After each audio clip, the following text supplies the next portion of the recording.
Am I the meanest? Pawn's drunk. Am I the prettiest? Pawn's drunk. Am I the baddest mofo low down around this town? Pawn's drunk. Well, who am I? Pawn's drunk. Who am I? Pawn's drunk. I can't hear you. Pawn's drunk. AKA Mr. Moo won't shine himself. Of Harlem.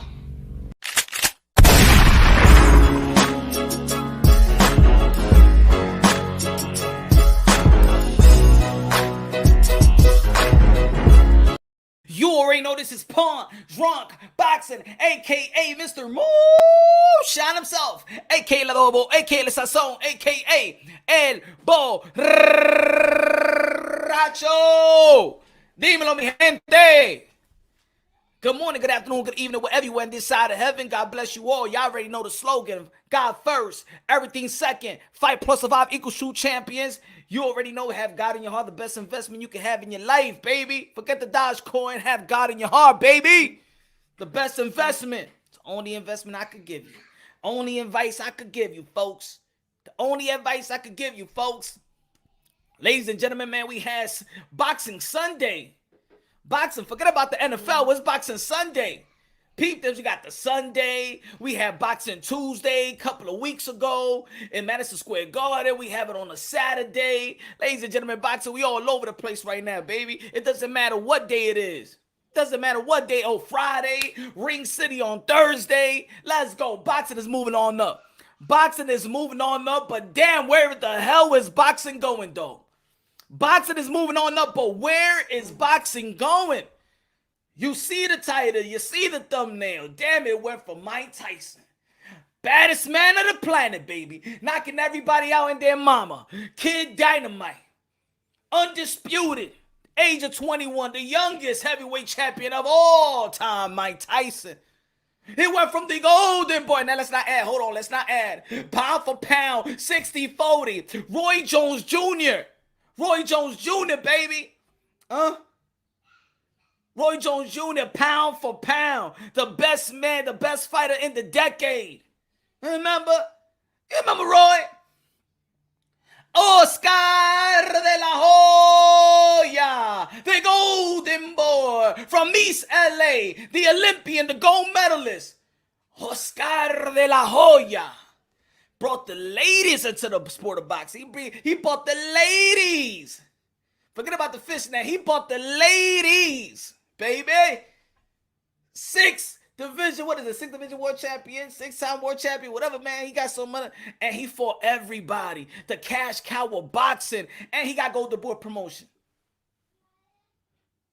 Pretty boy Floyd Mayweather got robbed in the Olympics.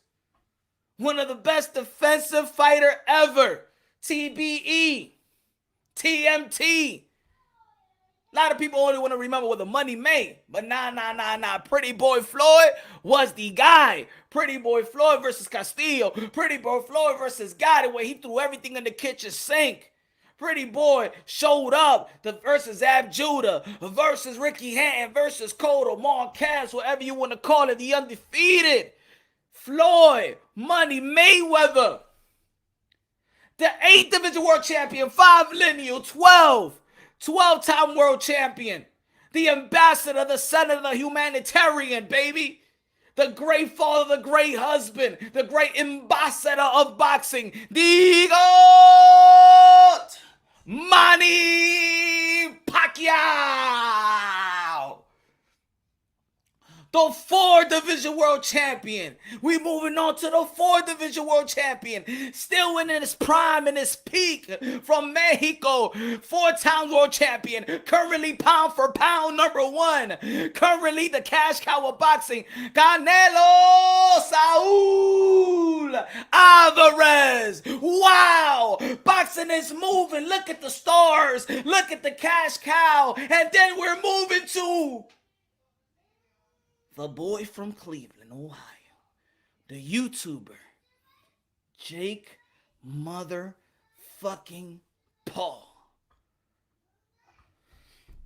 We went from that to this.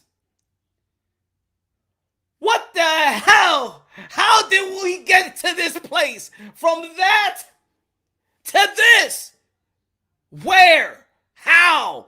When? Who? Who did it? How? Tyson, Ali, the Sugar Ray, the Four Kings. I go back. 4 Kings, the Joe Louis, the Jack Dempsey, the Sonny Liston, the George Foreman, the Joe Frazier, Sugar Ray Robinson, huh? Jack Johnson, huh? Sandy Sandler, huh? Willie Pep, huh? With Frey Benitez at the age of 17, baby. Julio Cesar Chavez, eh? Morales Barea, eh?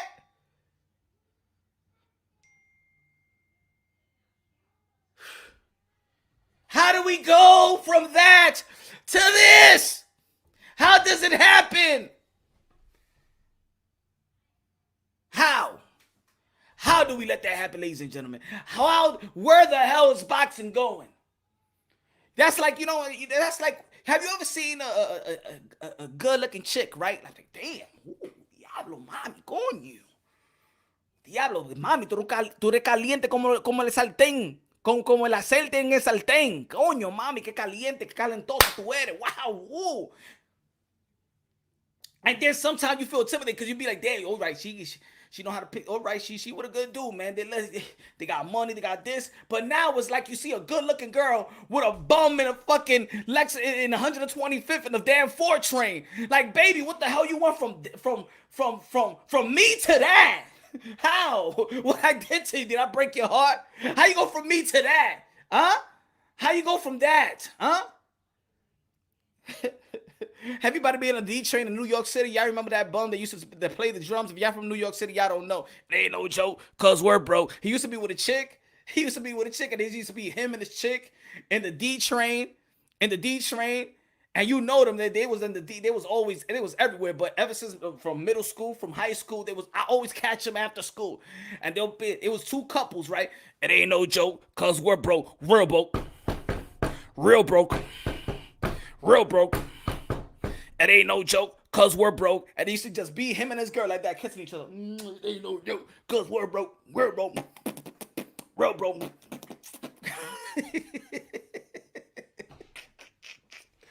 If you from New York City, you understand exactly who I'm talking about and what I'm saying. It ain't no joke, cause we're broke. Real broke. Come on, honey, come on. Play that damn piano. Dímelo, mi gente. Dímelo.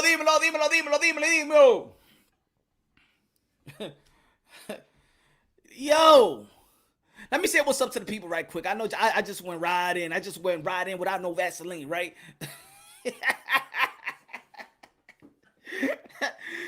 Yo, Woodley unboxing in the building. What's good? Canelo will save the day. All right. You heard, you read the title. Is Canelo Alvarez gonna save the day? Because we already heard that Manny Pacquiao. Now I'm not knowing this is official numbers, but a lot of people was talking about it. So let's just talk about it, y'all. That Manny Pacquiao did 250K. Manny Pacquiao, 8th division world champion, world renowned, world renowned, future Hall of Famer, living legend, 250K. Manny Pacquiao. I was in that place. That place was packed. That place was packed from the ground to the roof. Manny Pacquiao 250K, I couldn't believe it. 215. Anyway, every time they say a PBC number, it looks like the 215 and 250 is like a number that just come out. Is it official? Who said it? But if we want to go with that, let's just go with that. All right, 215, 250. Chris Ariola, Andy Ruiz, 250. Javante Tan Davis, 250. Earl Spence and Sean Porter, probably 250. Or Danny Swift Garcia, 2 something. It's like the same number over and over. I could be like this. Who's fighting? On who on pay-per-view? From PBC? How much you want to bet is 250K? How much you want to bet? On the Tuesday, on the Wednesday, they're going to come out 250K. How much you buy? Come on, man. But let's just talk about if it's official. Let's just talk about it. If it is truly official. Beyond. Let me see what's up to the people right here. Jake Paul, man. Damn, you know how to type. Just Blaze in the building. Thunder's production. What's good? What's good? What's good? What's good? Terrence in the building. What's good? Angel Dímelo mi hermano. What's good? What's good? Just Blaze. CX. Anthony Lopez. Spotlight in the building. Spotlight Flight 123. What's good? Woo! Mota. DJ OB in the building. What's good? Self. Jason. Beyond Above Media. What's good? Dímelo. We sing. What's good? What's good? Andy C in the building. What's good? Anthony Lopez. What's good? UK 47 Boxing. Everybody subscribe to UK 42nd Rap Style Boxing Knowledge in the building. What's good? Witness the host. Witness the motherfucking host. Danny Medina. What's good, my brother? What's good? What's good? What's good? What's good? What's good? Well Cash, el borracho. What's good, hermano? Dímelo, el español. Estoy bien aquí, tú sabes, matando a la gente. Aquí me mito con este boxeo. Aquí me mito. ¿Quién tiene problema aquí? Vamos a resolver. Ladies and gentlemen, how do we go from that to this? Today, I'm not frustrated, y'all. I am not frustrated, but today we're going to play the blame game. We are going to play the blame game because I feel that there's a gap. When I'm talking about Mike Tyson, when I'm talking about Oscar de la Hoya, Roy Jones, Oscar de la Hoya, we're talking about Floyd, Pretty Boy, Money, Floyd Mayweather, we're talking about Manny, Pacquiao, or we talking about Canelo Alvarez, and also add AJ in there attached with the Canelo Alvarez because I do believe it's their type of era, in my opinion. But what's happening in this gap, from this little gap right here, this little crack right here, and then leads to Jake Paul. Now I heard through the grapevine, I'm not sure, I was trying to find it, but there's people that's dropping articles saying that Floyd Mayweather gave props to Jake Paul. And I have to also add that even with these how you say it, exhibitions, the Mayweather with that Jake Paul and the Logan Paul stuff actually helped the Jake Paul stuff. So let's not neglect that these guys has helped these guys grow, in which I hope that, see, I've heard Floyd Mayweather talk more about Jake Paul than his own fighter Rolly Romero, and that's a problema too. But we're going to get to that in just a bit. Transcendent Sports Channel, what's up, my brother? Transcendent Sports Channel, what's up? Everybody subscribe to Transcendent Sports, what's up, my brother? Canada in the building. Everybody state your county. Everybody state your state, your borough. Where you from? The jungle, the suburb, Antarctica, the ice, the village. Are you an Indian? Whatever. Tell me your tribe. What's good, yo? New York City, Harlem, Wash Heights in the building. Punch Drunk. Where you from? I want to shout out the people, man. If you from Utah, I like Utah. I passed through Utah. I said, Utah is an interesting place. Let me know where you at, man. He said, Ducky Punch City.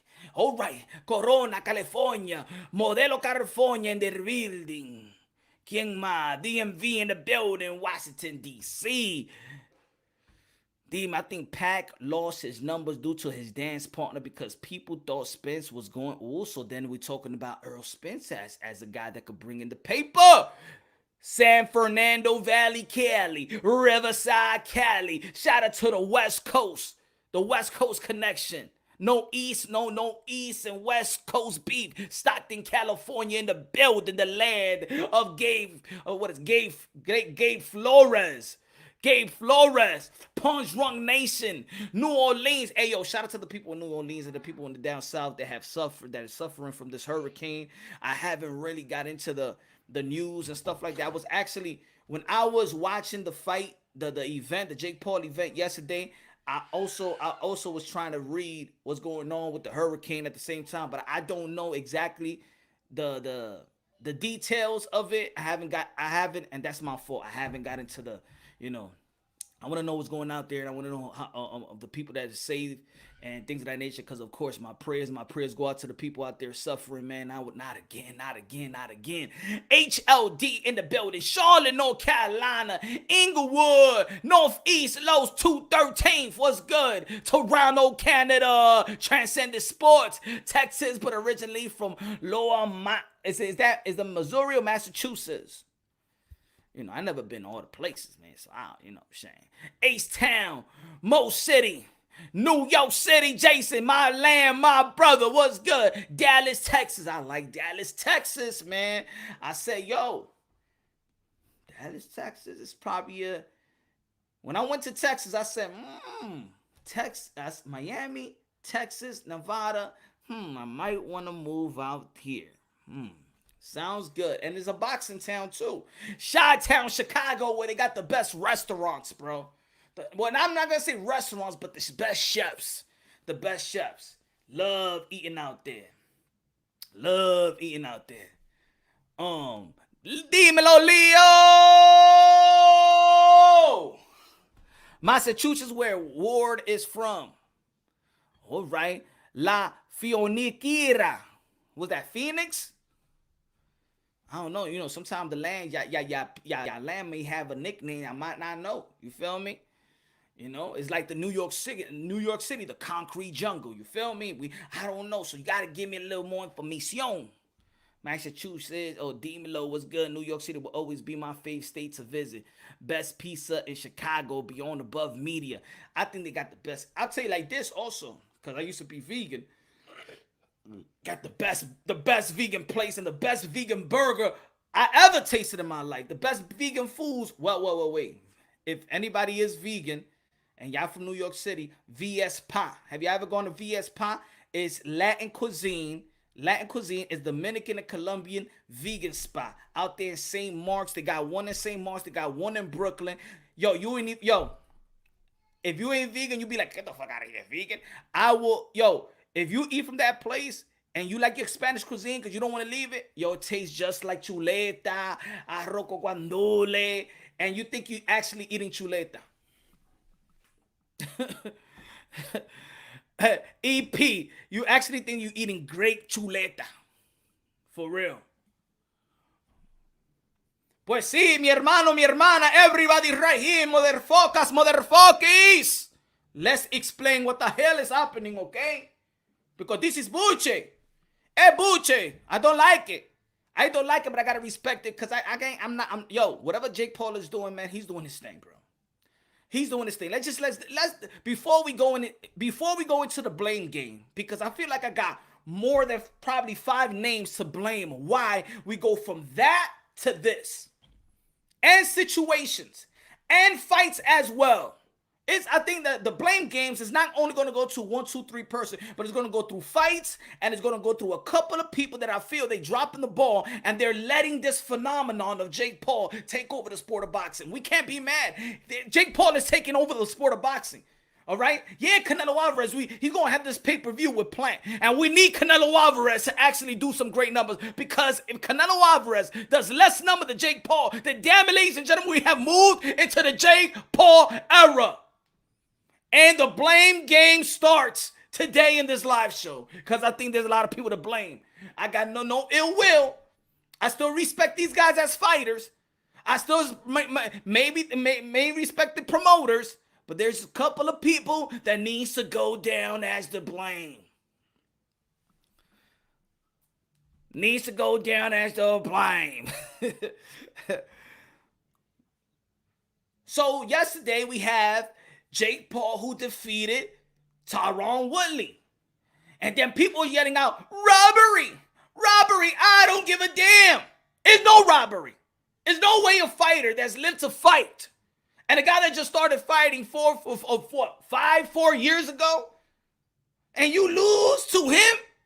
A man like that shouldn't even go 4th round with you. I don't give a damn. It's a boxing, bare knuckle fighting, and things of that nature. Tyron Woodley, that was an embarrassment to the combat world. You have let the MMA world down. I don't give a damn what y'all say. The judges.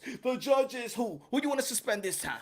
Huh? Which judge you want to suspend this time? Matter of fact, can you find me the judge so we can find a tweet from that person so we can know that they, racist? Huh? That's what they gonna call it now? It's a great white hope is the reason why he won. Ladies and gentlemen, it shouldn't, Jake Paul shouldn't go no 8 rounds with Tyron Woodley. I don't give a damn. And y'all put y'all name on Tyron Woodley. Mayweathers and the trainers that he had. Y'all put y'all name on Tyron Woodley. He failed. He failed the MMA. Jake Paul, and like I said in the video, y'all checked out the video yesterday that I posted right after the fight. And all this MMA versus boxing, or MMA is better than boxing. Shut up. We'll just throw you a Jake Paul. You can't even get MMA fighters. You can't even get through Jake Paul. Don't talk about boxing no more. I don't want to hear nobody talk about MMA is better than boxing. Shut the fuck up. You can't even get through a Jake Paul. Get out of here. He's embarrassing y'all.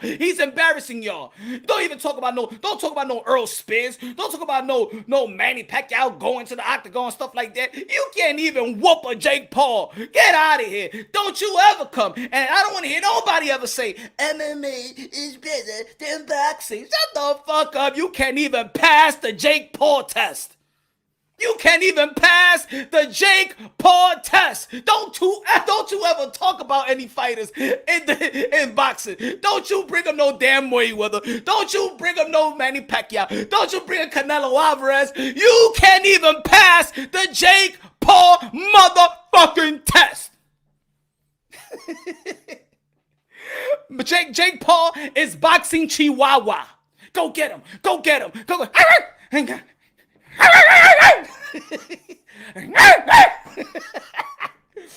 That's our Chihuahua, man. Boxing is a big house, and our Chihuahua is Jake Paul. Any MMA fighters you want to call out boxers, we got the Chihuahua Jake Paul, and you can't even pass my dog. He's not even a K9. He ain't even a K9. Motherfucker, he probably a Yorkie and shit like that. You can't even pass off damn Yorkie.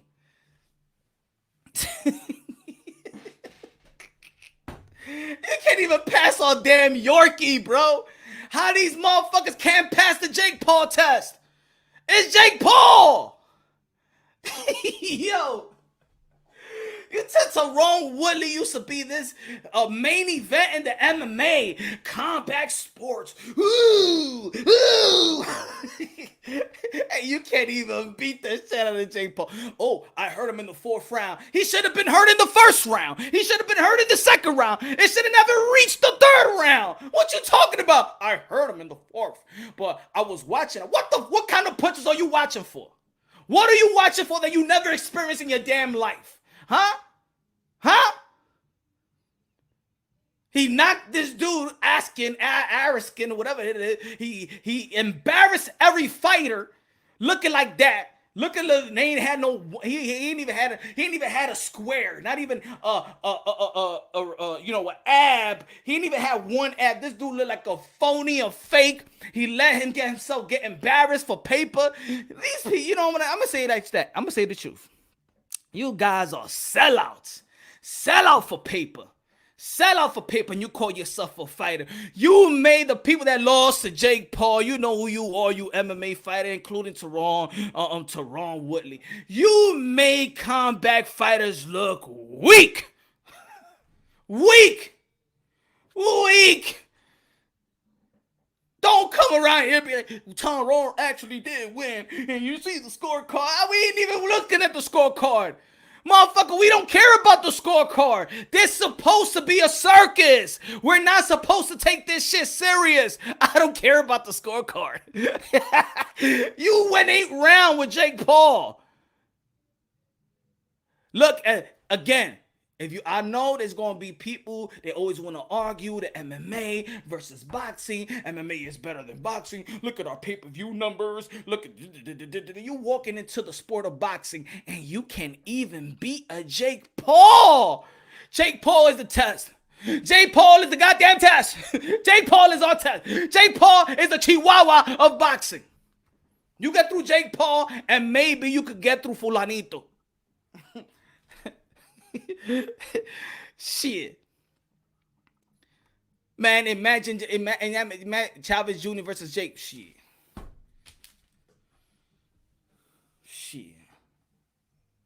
Chavez Jr. will murk them.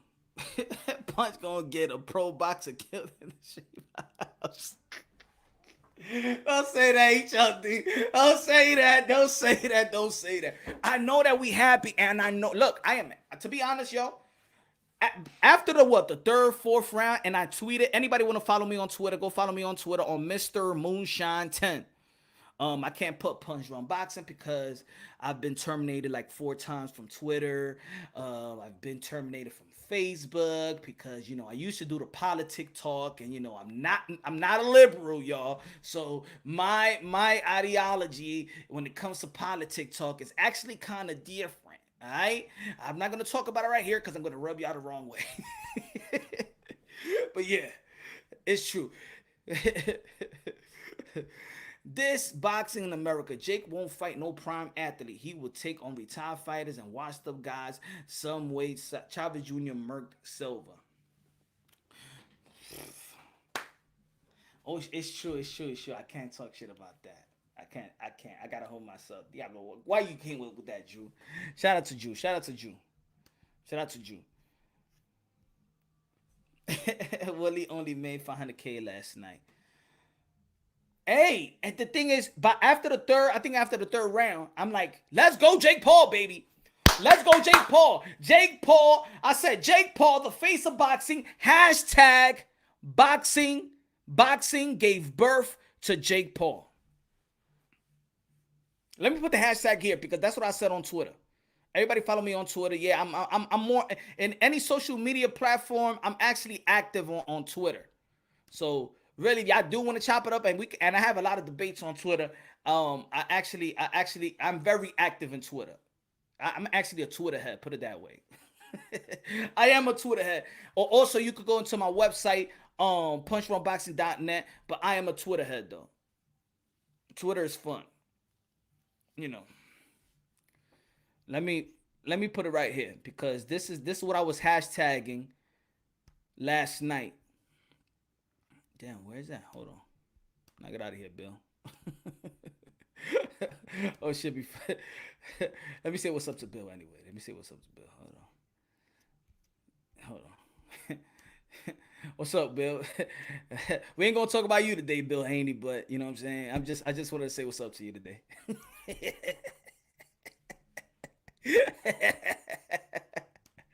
I'm not gonna talk about you today, Bill, but I just wanted to say hi to you.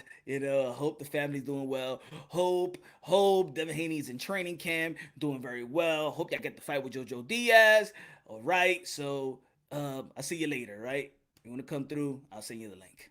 All right, bye, Bill.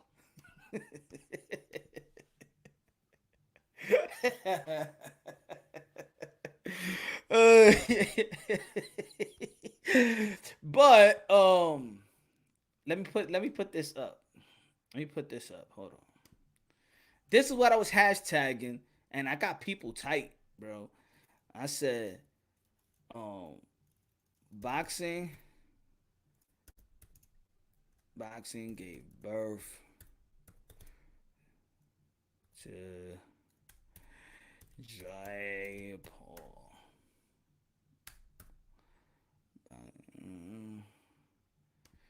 Yeah, that's what I was hashtagging yesterday. Boxing gave birth to Jake Paul. Why did boxing give birth to Jake Paul? Why? Jake Paul would ride the washed up MMA fighter greatly trained because his agent is Ari Emanuel, who is also the owner of the UFC. It's all connected.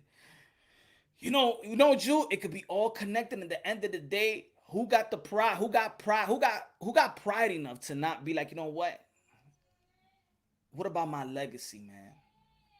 What about my legacy as a fighter? Tyron Woodley, what about your legacy as a fighter, man? Huh? What about your legacy? Huh? Good looking out, Drew. Good looking out. I appreciate that. Don't piss on my head and tell me it's rain. Oh, yo, AKA. What you think about the Maldonado shaming the girl who fought Serrano? We're gonna get to that. We're gonna get to that. We're gonna talk about. We're gonna recap the fight. We're gonna recap Amanda Serrano. We're gonna recap what everybody else is talking about Amanda Serrano's trainer as well. We're gonna talk about everything.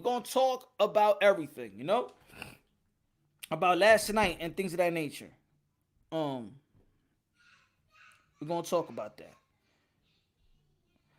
But Tyrone scored a knockdown ropes held joke. Yeah. Tehran scored a knockdown. Well, it ain't scored a knockdown. The same thing they said with Brian Castano and Jamal Charlo. Brian Castano hit him with a couple of pieces, and he went through the rope. He sat on the rope. They didn't call a knockdown. If the referee ain't called a knockdown, they call a knockdown. Just like a referee ain't called a headbutt, ain't called a headbutt. Just like if the referee ain't called a low blow, ain't called a low blow. You got to keep on fighting. Protect yourself at all times. Oh damn! I thought that was rain. I'm really upset about the Serrano trip or trying to do that to that little girl. She's only 23 years old, and that was wrong. Yeah, I'm hearing, I'm hearing there's a lot of people tight with Amanda Serrano's trainer Jordan. We're gonna be talking about that. We're gonna be talking about that because I also have to say what Amanda Serrano said, because they said that there was a lot of behind the scenes talk amongst each other. They was trash talking throughout the whole thing. So it led up to that. And sometimes when we only see the reaction, right? We don't know. And I'm not caping for anybody. I don't know, to be honest. Right after Serrano fight, I jumped in the whip, get the munchies to get to get right back and see the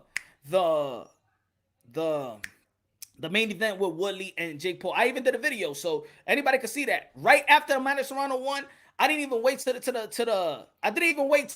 hear the post-fight interview. I actually heard the post-fight interview this morning when a lot of people was talking about like, yo. Amanda's trainer is her husband also. No, it's not. Amanda's trainer is her husband. No, that's Cindy's husband. That's Cindy. That's Amanda's sisters. Why are you like spamming? Like, only need one. That's her brother-in-law. That's Cindy Serrano's husband. Come on, Jesus Perez, man. We're not retarded out here, man. All you gotta do is say that shit once. I didn't appreciate Serrano's husband. BS. Nah, that's HLD. That's not her husband. That's okay. That's her brother-in-law. That's Cindy Serrano's husband.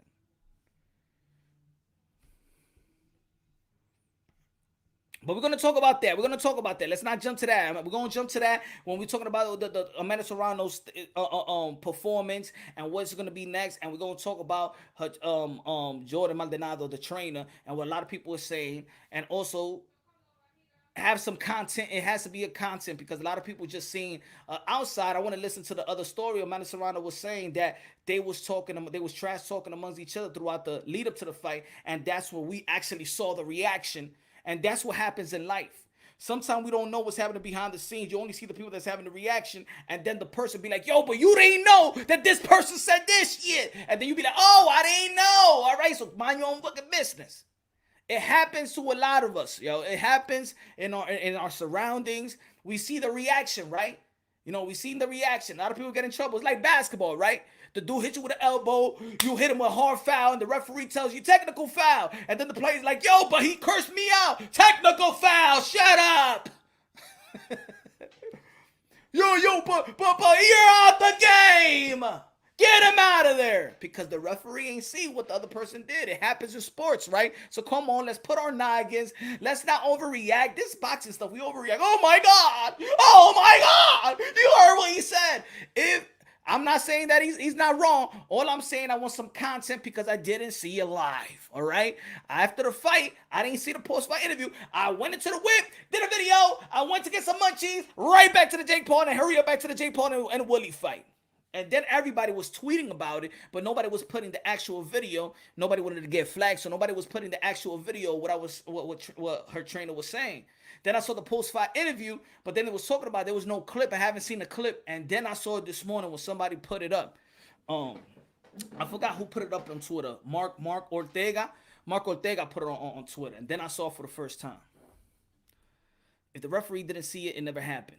But also, and we're gonna take, because it got to be some accountability. It got to be some kind of accountability, because it might not have been it hasn't been the first time.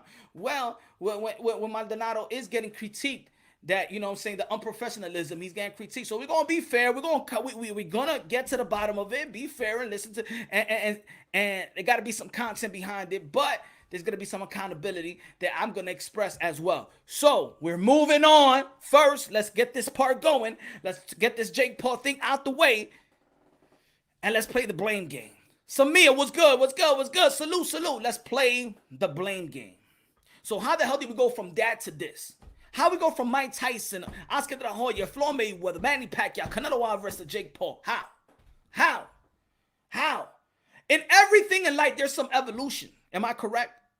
In everything in life, there's evolution. We see sports, we see the athletic, the athletic, we see the science, we see the technology. Fighters, fighters are more skillful. We see, look at the ladies. The ladies are coming to the sport of boxing. They're more skillful than ever. Athletes run faster, jump higher, swim faster. The evolution, people understand science more. The evolution of food. The evolution. We just live in an evolution. It's just evolution, right? The only thing that's not an evolution is that you still wipe your ass with toilet paper. I think that's the only thing. We haven't had a new way that you could wipe your ass with toilet paper. And man, there's an evolution of paper, of toilet paper. There's an evolution of paper. But the way that you go like this and wipe, bang, and ew. And then sometimes you look at it, if you ate some corn, all right, you put it back and boom, and you flush it. You know? There's still no evolution that you wipe your ass like this. Boom. Some people look at it, some people, or some people just drop it. They just drop it. You know what I'm saying? I'm a witness. Look, I'm gonna tell you the truth. Sometimes I do look at my shit. Sometimes I do look at it. Because sometimes it depending on the smell, like, you know what I'm saying? When you be like this, like, am I the only one? Come on, y'all. Come on. When you taking the shit and you want to know, like, what type. It was really, really muddy. It wasn't hard. Was it, sometimes when you got that big mohone, that shit coming out and the shit cuts in half and you got to wipe like 100 times if you don't got no wipies. You understand what I'm trying to say? I'm not the only one that know how to take a shit around here. Come on, y'all. Come on. What did I join? He said, what did I join in on? We talking boxing.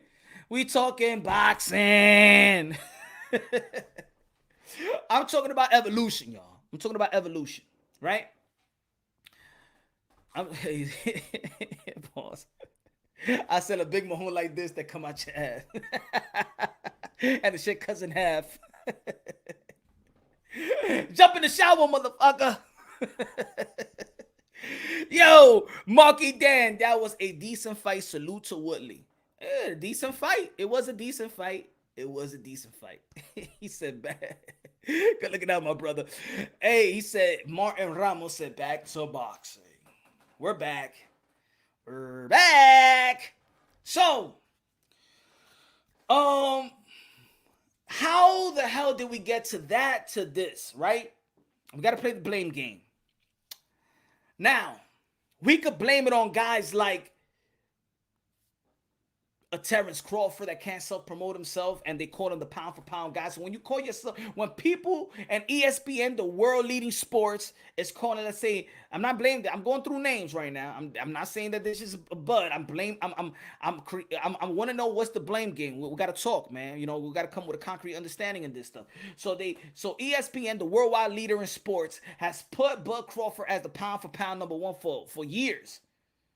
But this guy can't self-promote a lick. Terrence Crawford, you will want an interview from him, and then after like 2 minutes into the interview, you like, what the fuck? I don't even want to talk to this guy no more.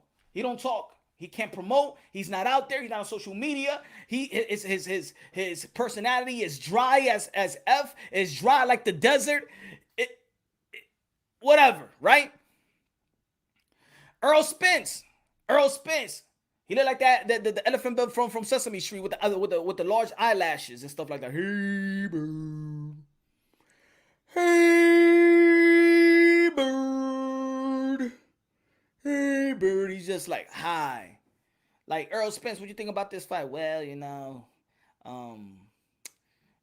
I have respect for Manny Pacquiao. I'm training and I'm willing to do whatever it needs to take to get the win. And then we moving up forward and stuff like that. Come on, Earl, come on. Give us something. Well, I mean, I'm good. You know, I had the car accident and stuff like that, and I'm happy to, you know, that I'm gonna be facing a legend and stuff like that. Diablo, coño, por habla. This is comeback sports, man. The people are hype. You ain't hype. Let's go, Earl. Vete de aquí, coño, también usted. Then you got the passing of the torch, right? I'm going to tell you the passing of the passing of the torches fight. You know what I'm saying? Canelo Alvarez, Floyd Mayweather, right? The Floyd Mayweather was actually born. The people was interesting. People was desperate to see him lose, right? The passing of the torch fight was failed by Canelo Alvarez. Canelo Alvarez didn't pass the passing of the torch test. When Manny Pacquiao, Keith Thurman, you know, he was talking a lot of trash. That was the passing of the torch fight. It was a lot of and it was great numbers. Five almost 600K. Manny Pacquiao, Keith Thurman. You sold the damn fight. You sold it. You sold it real good. You failed the passing of the torch fight. The passing of the torch with Klitschko and Tyson Fury. Too boring. It was a boring matchup. It was two boring styles, right? No disrespecting them. Don't disrespecting them as modern day warriors, modern day gladiator. I'm just talking about the style. And then when he passed the torch, Tyson Fury, he went through his hiatus, left for almost 3 years. You know what I'm saying? Drugs, depression, anxiety, suicide thoughts, cocaine, and everything. So boom, though there was no momentum. There is no momentum. Boxing does a way of not capitalizing off momentum, regardless of this side of it. And then we started hearing this side of the street. So fans are like, what street should I be in?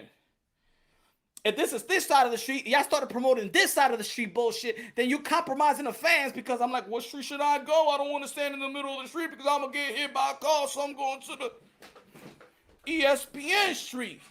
And fuck that street.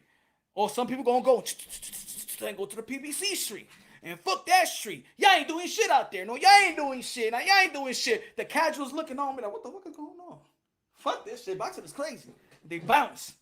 They didn't want to walk into the sport of boxing. Right? The promoters promote like dinosaurs. What's up, Prime Fighting Champions? The promoters promote like dinosaurs. They don't know how to use the damn phone. The fighters don't know how to use the damn phone on social media. They don't express themselves in social media. And then when you got a fighter that knows how to work the social media like Ryan Garcia, they call him, oh shit, look at that pretty boy, motherfucker. He's like remember when Wesley Snipes in New Jack City told the dude when he stabbed him with a knife, I never liked you anyway, you pretty boy motherfucker. There's a lot of people like that feel about Ryan Garcia. Oh, look at him. He's a social media sensation and shit like that. But then you the guy that be like, you want these fighters to promote themselves, but I don't like Ryan Garcia. But he's promoting himself, but I don't like the way he promotes himself. He just be punching the with the body bag and stuff like that. That shit is corny. I think promotional is bad in the sport of boxing. Not promoting your fighter. When you have your prestige promoter like a Bob Arum shutting down his fighters like a Teofimo Lopez, like they're not worth it. Bud Crawford, he's not worth it. I could have bought like 7 mansions and stuff like that. He just can't sell. He doesn't sell. And when you say these type of quotes in with ESPN, the leading sports network, you're gonna be like, damn. People gonna walk into the sport of boxing and be like, hey, it's corny. Like, I don't even need to get into this shit. Shout out to new media today. USA Boxing in the building for those punch with that wrong side of the street stuff. Then they get mad when Jake Paul, the key word in social media is social. These fighters need to be social. They need to socialize. I'm gonna give you now that I hear that word social. I had a funny experience, right? I was one time I was trying to hook up my boy with this girl, right? And when he picked us up, right, it was me and my girl that I was trying to hook him up with, right? And he came with the car. There was another girl in the seat. So I'm telling her I'm gonna hook you up with this girl, but then she never met my boy, right? She never met my boy, but right there, she felt like jealousy already because she said like, what's this? I said, no, she's just gonna go to the club with us. That's his friend.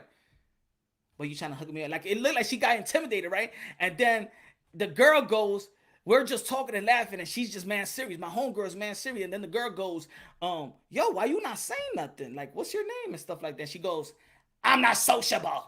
And then I'm looking at my friend like, yo, I never see this side of her. Like, yo, what's wrong with you? I'm not sociable. I'm not sociable.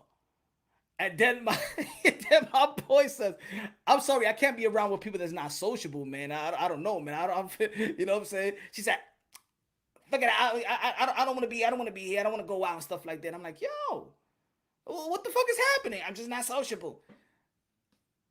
I said, I bounce. We left to the club. You ain't gonna be. This shit ain't gonna be contagious. Get the fuck out the car, then, man. We out to the club. It's true. Yeah, they're not sociable. They're not sociable. And you know what irks me too is that when fighters get mad when there's things written about them, right? Oh, and shit is written about me. You could write about yourself. You could create your own website. You could create your narrative day in and day out. And this is why I'm gonna say it like this, y'all, because a lot of people out here, hold on. Dip, DMP6. What's good, my brother? Long gone are the days of rivalry. It's about staying undefeated. No more Berea, Morales, Gotti, Ward, Pacquiao versus Marquez, etc. It's a damn shame. It's a damn shame. Another big impossible. It's a shame. It's a shame. Yeah, man, it's a shame, man. It's a shame. Yeah, I'm a 90s baby. Yeah. But yo, it's these guys could spin their narrative, and this is what I was gonna say. This is why I don't give a damn. I'm gonna say it. This is why I like Trump. Oh yeah, I said it. I like when Trump was tweeting. Because the president of the United States, I know exactly what he's thinking at all times. Regardless if you like it or not. I like my president to be sociable with the people that voted him in there. With America, the president, the commander-in-chief. I don't want to listen to no NBC what they think about Donald Trump. I want what Donald Trump thinks about him. Or what he's doing, regardless of what he's doing. The stupidity that he does or the good shit that he does. I want to know it from him. Transparency is good in sports. You know? There's a word for it. Transparency. Transparency is good. These boxers don't know shit about that. Don't know shit about being sociable or transparency. But then they get mad when publications may have an accurate story about them, and then they don't want to do no damn story. But why don't you just say what's going on? Why don't you just say what's going on? Oh, there's always some speculation. So stop the speculation. Bud Porter, when are you gonna fight? What do you want? What type of money you need? And then we'll know who the hell is out there, you know, hitting people with low balling offers. Who's outpricing himself? Let me know your price. Let us know what's going on. When is your next fight? When are you negotiating? WBC, WBA, what are you doing? Are you going to order the mandatory? How many days to order the mandatory? Have you spoken to one another? Oscar de la Hoya says, no, it's not the roof. The other person is saying, yes, it is. The other person is saying, I'm not talking to you. I'm talking to MTK. What the hell is going on? Some transparency. What's good? You got the platform. Why are you making the boxing world guess what you're going to do next?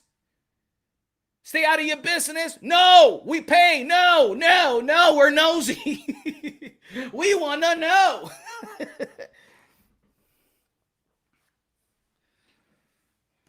He said, kings of the Commonwealth. Yeah, I need a president. I want a president that keeps me informed, all right? I do not to listen to the third party. I don't listen to what NBC and CBS or fake CNN has to say. I won't listen to the president.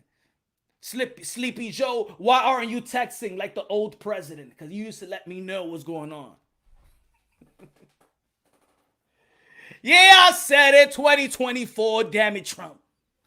Look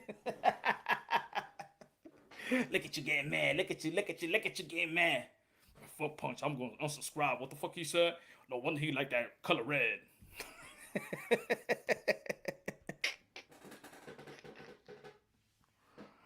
Oh, man. And get the fuck out of here, man. And get the fuck out of here, man.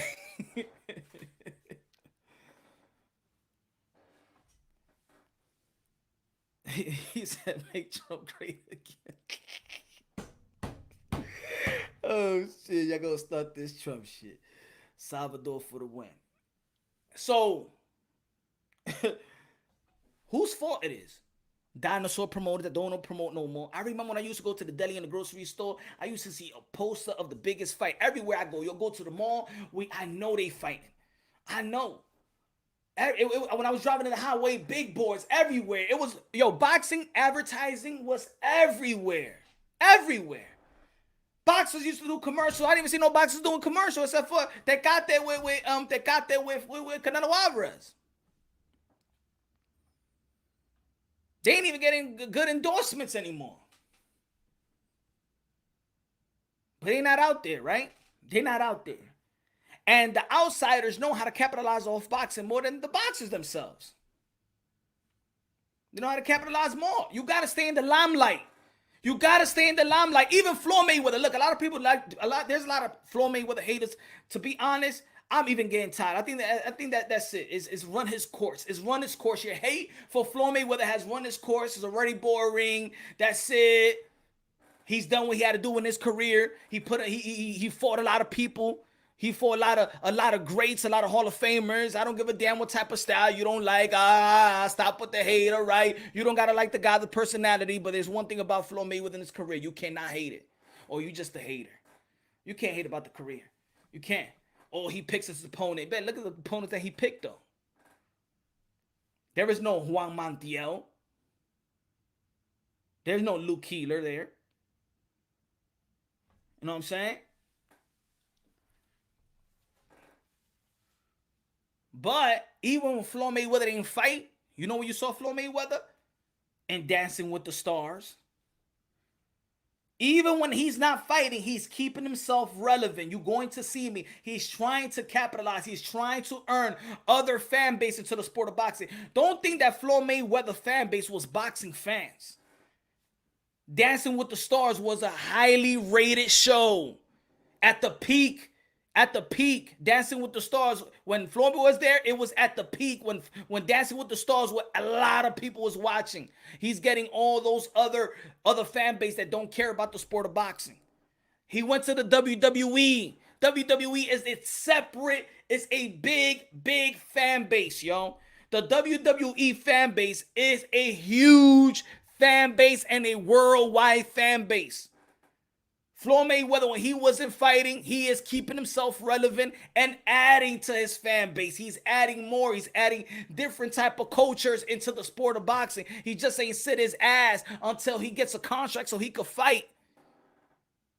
He'll do interviews with ESPN with Kenny with Kenny and him going back forward. He goes to late night talk shows. He kept himself out there. He'll do the fight hype. He did the 24/7. He kept himself out there working at all times. He was living this. He was living boxing. It was a lifestyle. To today, even if somebody could put a video, Floyd Mayweather running in the middle of the night, and you gonna watch it. It's gonna get like it's going 100K. Just Floyd Mayweather running. How many times have you seen Floyd Mayweather running? You gonna click it again? Oh shit, he's running at 3 o'clock in the morning. How many times does Floyd Mayweather run at 3 o'clock in the morning? How many videos? You still gonna watch it? You're so into Floyd Mayweather running at 3 o'clock in the morning. You're gonna tune in. He kept your eyes there. And it's just like in YouTube. Just like in YouTube. You got to keep the attention span of the fans, of the subscribers. You got to keep the attention span. And when don't you keep the attention span, the people are going to go somewhere else. And guess what? The boxing fans has gone, shoot, Jake Paul. Because, I like Keith Thurman, but he hasn't fought in 2 years. I like Earl Spence, but he hasn't fought in a year. Even with Manny Pacquiao, a lot of people talking about, Manny Pacquiao, his numbers is for 250K. Guess what? Manny Pacquiao hasn't fought in 2 years. And Manny Pacquiao was not out there, advertising his boxing career or himself. He's doing Philippine political work. And for a lot of people, politics is fucking boring. It's like going to church when you're not into God. Politics is boring. It's like Sunday church when you're not into God and you're being dragged into church. You remember when you was a child? Huh? And you used to have them long services that you want to crawl yourself when you was a little child, that you used to like crawl yourself under the damn seat. That's how boring church is. If they not singing, oh Lord, shit. And then it's hot too. You remember church never used to have ACs? It just used to have them big ass fans and only two sides of the corner, and they just going to the pulpit. It's not even hitting the people. You remember church? Why you think in church everybody's like this? Ooh, Lord. Ooh, yes, Lord. Gracias, gloria a Dios. Porque calor, Señor, aquí, yo no voy a orar de esta vaina.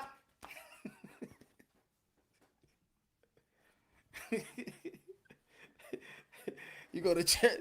Ay, Dios, please, que este pastor, que yo le doy todo mi dinero también, le doy 10% de mi funda, y todavía no hay fucking air conditioner aquí. Dios, dale a este pastor que yo no sé en qué está gastando la vaina.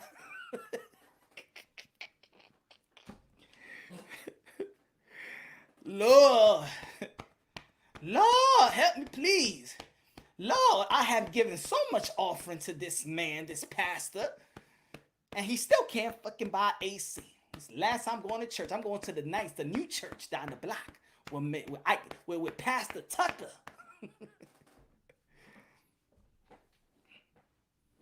So Manny Pacquiao was off for 2 years. Nobody knows Ugas.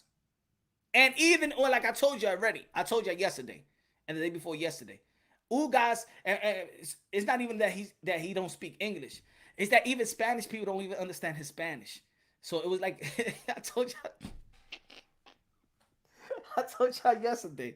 So people can't, so Manny Pacquiao, and maybe Manny Pacquiao is not relevant to the young to the young crop anymore. It's not relevant to the young crop no more. I'm gonna tell you. I'm gonna show you where boxing is at. I'm gonna show y'all what boxing is at. Now, this is my analytics. I'm gonna show you my analytics to show y'all, and I know that probably my analytics is almost the same as the analytics with other boxing content creators. But I'm gonna show y'all where boxing is at, in which I say it's not a dying sport, but it's not a growing sport. But thanks to Jake Paul, you saw the people in the audience. It was young people out there. Check this out. I'm gonna show y'all something, folks, so y'all can understand that, in my opinion. Even check out the analytics. I'm not no analytic guy, but we live in a time with the evolution of analytics and people who explain the analytics, right? So where is that? Is it here? No, audience. Okay. I'm gonna show you the audience, right?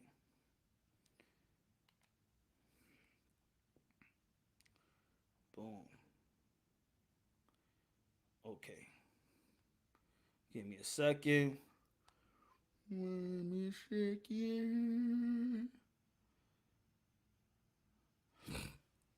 So these are the analytics. Peep this, y'all. Peep this.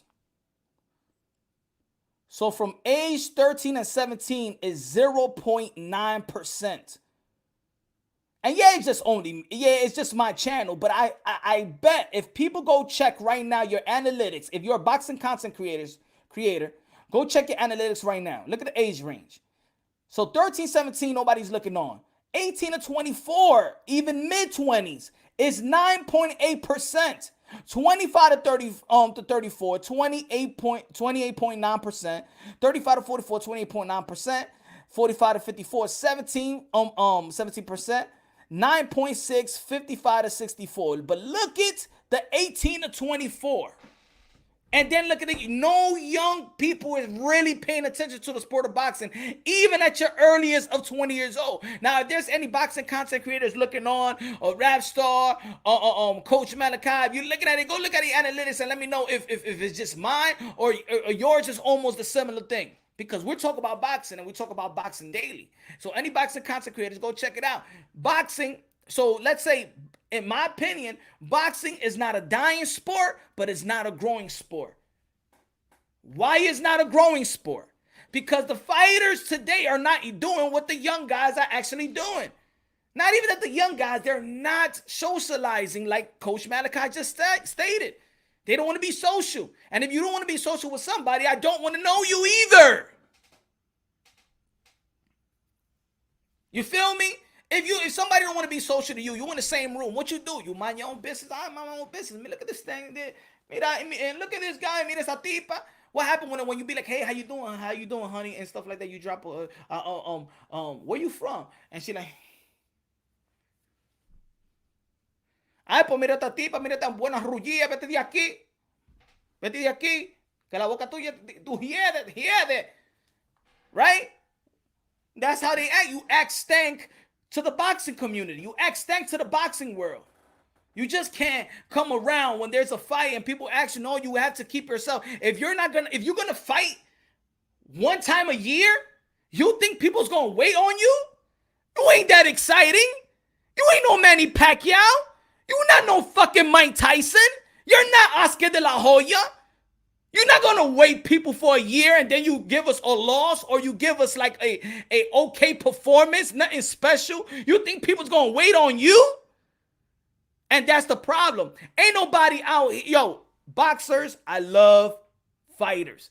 Fighters, my modern day warriors, modern day gladiators. They put their life on the line for pure entertainment. Damn it, I love fighters. I'm not going at y'all in this sense. But hey, since I love y'all so much, I wish maybe y'all could take my word. Constructive criticism. You gonna fight. And you don't look special. You think that the fans are gonna wait a year. You think they're gonna be salivating, oh my God, I can't wait to see him. No, we forgot about you. They forgot about you, man.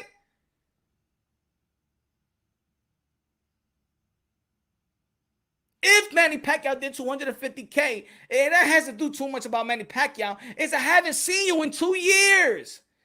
I like these guys. I like these new fighters now. You feel me?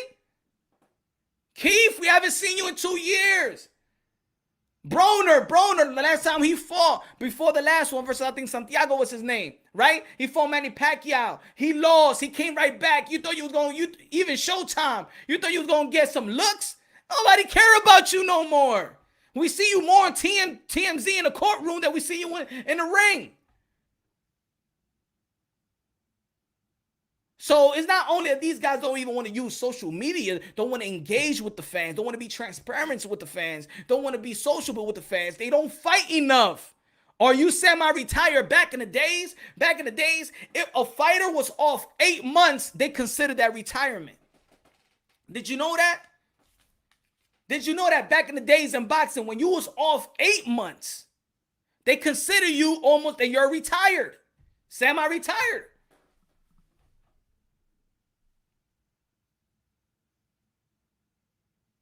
Even Muhammad Ali, when he was out for 3 years, it was transparency. Ali was out there still, talking about him doing motivational speech around the states. He was still out there. Man, if Muhammad Ali was out here today with his lip, Muhammad Ali would be a billionaire, bro. A billionaire.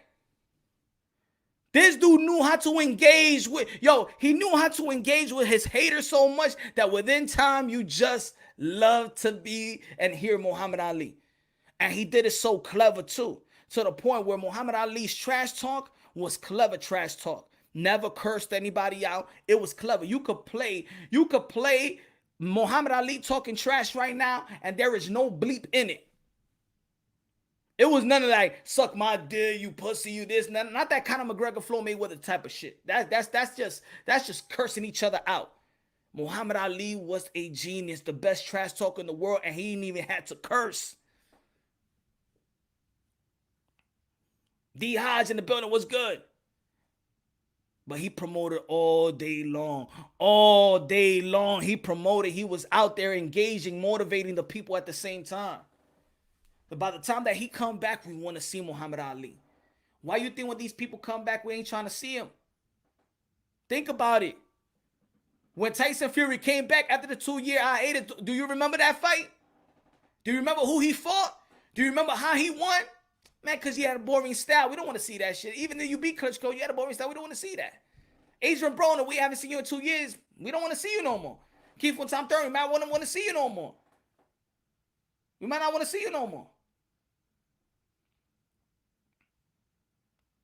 Even when Earl Spence had the car accident, then he came back and beat Danny Swift Garcia. Danny Swift Garcia versus Earl the True Spence was a number worse than the Mikey and Earl Spence. I think it was actually below than the Sean Porter and Earl Spence. So his pay-per-view number was going low and low and low and low and low and low. He was gonna fight Manny Pacquiao, but guess what? I don't even think that shit was gonna even do more than the Keith Thurman and Manny Pacquiao.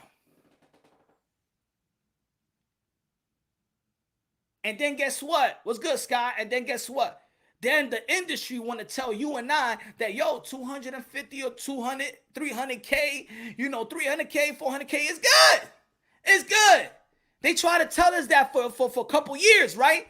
Nah, it's good. That's it. It's not the same. We stream more. People take from streams. It ain't, but you don't say the same shit to the UFC. They still ranking up almost $1 million.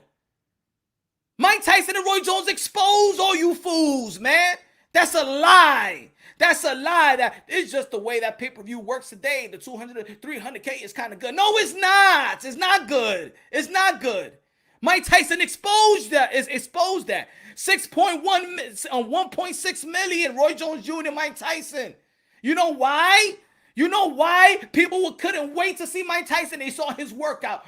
That's Mike, the baddest man on the planet. You know why that old man could still sell? Because what he gave and what other fighters gave back then was an imagination. You fighters today are not giving the fans an imagination. You fighters today, which I love and respect, is not wowing the fans. Guess what? So the next time you fight, we're saying, are you going to watch that fight? Well, I don't know. I'll cast the playback. I'll cast the highlight. Y'all not wowing the fans. Y'all not, whoa, wow. And then the best fighting the best, the matchup. Y'all not doing that to the fans. Y'all not giving us that y'all special. You're skillful. You're good. You're great. Potential to be great. Potential to be a Hall of Famer. But there's a difference between a great fighter, exciting fighter, and a legendary fighter, a special fighter. It's a lot of categories. And then when the spotlight is on you, when the light is bright,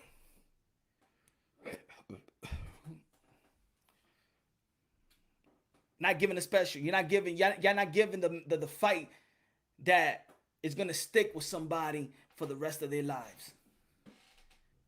Hagler versus Hearns.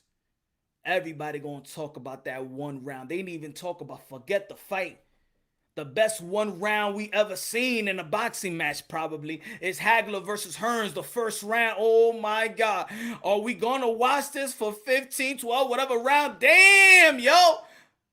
That round is better than all these fights all put together, that 1 3-minute round. Nobody forgets about that round.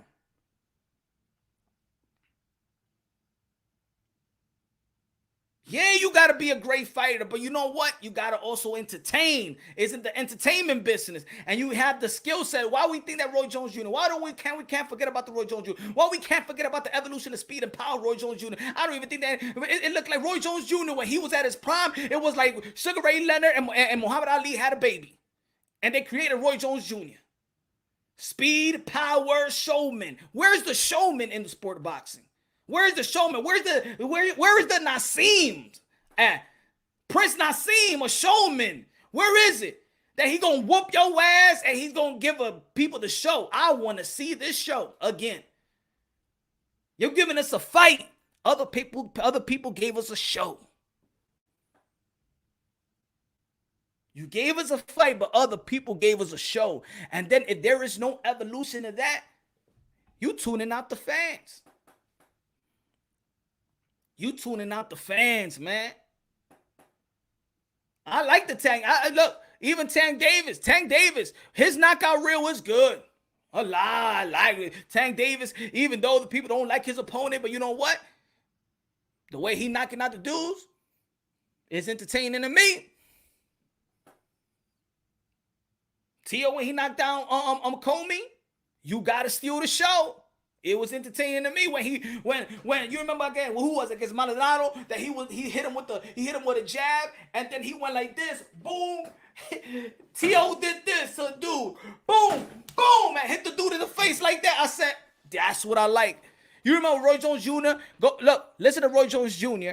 in what's the show? The Breakfast Club, and they asked him about the fighters today, and he goes, well, Canelo Alvarez is good. He's probably the best right now, but he's not a showman. The boxing is missing showmen. He said guys like Teofimo Lopez is going to be running the sport of boxing. That's what Roy Jones Jr. said. Don't come at me and be like, oh, Punch, you just saying that. Go back to the Breakfast Club, and he said Teofimo Lopez, guys like Teofimo Lopez is going to run the sport of boxing, and then he said I like Devin Haney as well. He said there's no showman in the sport of boxing. He said Canelo Alvarez is great, but he's not a showman. Tio is. We need that in the sport of boxing as well. We need the showman. We had the Prince Nassim. We need the showman. The Hector Camacho. Camacho was a showman, baby. Give him a mic. Give him a mic. He related to the people. He related to the New Yorkers and the Puerto Ricans at the same time.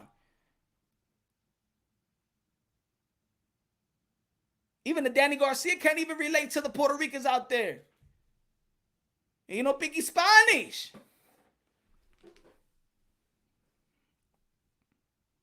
Punch, everyone has their strong points. Canelo can't be everything. No. And I'm not saying that Canelo has to be everything, but it also has to be a balance with somebody else. So Canelo Alvarez could be the best and stuff like that, but we need that other. We need those characters. Back then we had those characters. We have but guess what? With those characters as well, they were exciting. Just look at when we're talking about the four kings, right? The four kings. And I don't like when people do leave out with Frey Benitez as well, right? But all of these guys had character. Hagler was this, you know what I'm saying? Hagler was this, you know what I'm saying, the serious guy. And Sugar Ray Leonard was the smiley guy. Yeah, the smiley guy. And Roberto Duran was the machismo guy, you know? It had all these elements. It had all these, you know what I'm saying, these ingredients into the sport of boxing. When you're eating some good food, you love all these ingredients. You like a buffet. Boxing was a beautiful buffet and stuff like that with all these characters. But the characters, they was exciting. The best of the best was exciting. We don't hear, and I'm not saying, because right now we do have exciting fighters. But then they don't know how to promote as well. And then even if they don't know how to promote, the promotional company don't promote them. They just stashing that budget money. Let me get that budget money. Bang. ESPN was like, yo, I gave you enough money, Bob. Yo, I gave PBC Fox. I gave you enough money. What the fuck is going on? What the fuck is this revenue? What the fuck? You said you're gonna give me championship fights, but I just don't see the revenue here.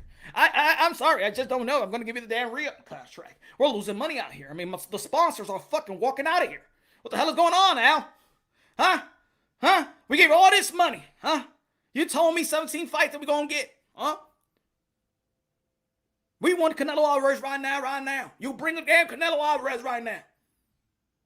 I don't care. You got to bring him back into the damn boardroom because we need the goddamn money. I spent so much money on PBC. Bring that Canelo Alvarez man back into the boardroom and get that fight with damn Caleb Plant.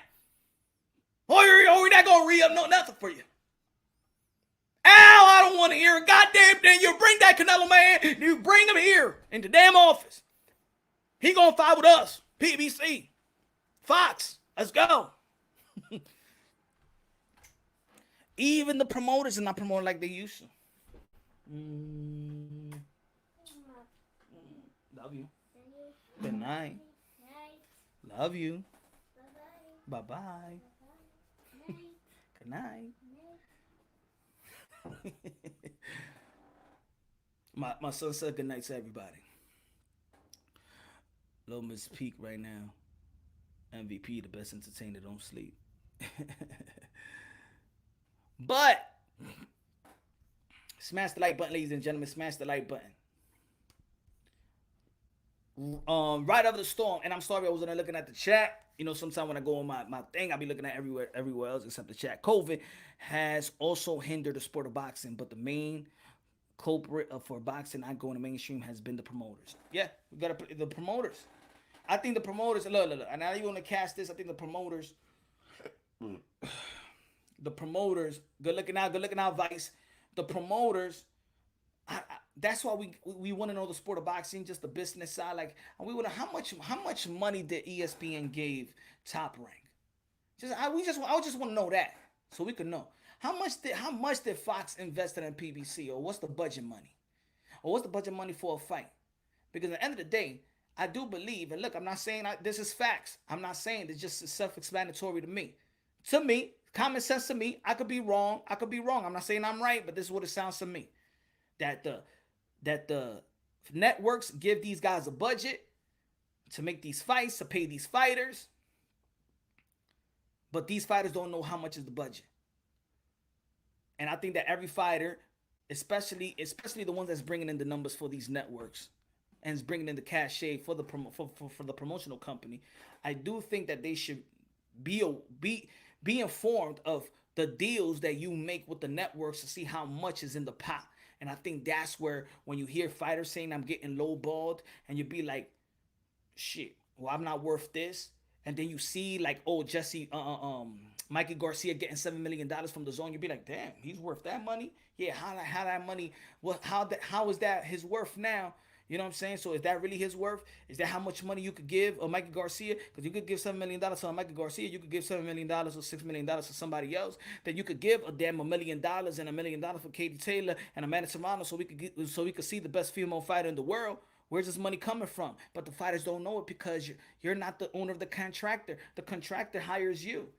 So if I hire somebody, I say a lot of times. So if I hire a landscaping company, I'm only going to give the money to the landscaper. I don't give a damn, but it's not my business what the owner of the landscaping company gives his workers. Same thing with boxing.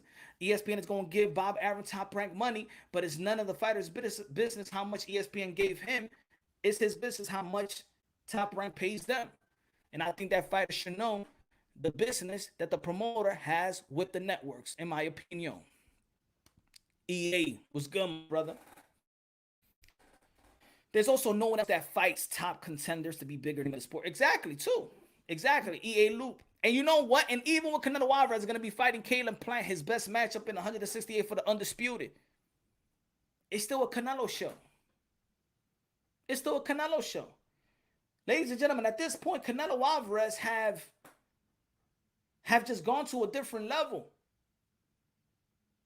You know, it's to the point where it seems like, you know, he's just in another level where he don't got that other guy. He don't got that other guy to really make a mega fight. I'm talking about a mega fight where both of the guys got the accomplishment and they're going to go at one another. Yeah, we say David Benavidez, but we say David Benavidez because he brings the size and he brings the KO threat that nobody else got in 168 or in 160. Because the guys like Callum Smith and Caleb Plant is not knockout artists, and the guys like Demetrius Andrade is not a knockout artist. So people are, you know, and Triple G we already seen that fight 2 times, and he's 39 years old. And Charlo is good, but we don't know who he's gonna fight next or what's gonna happen next. Canelo Alvarez is in a different level. He's making a mega fight. I beat Hector Camacho at the Fuego nightclub at Washington Heights. Oh, yeah? Canelo better curse more. Get the fuck out of here, man. Good looking, EA. Let me take this out. So,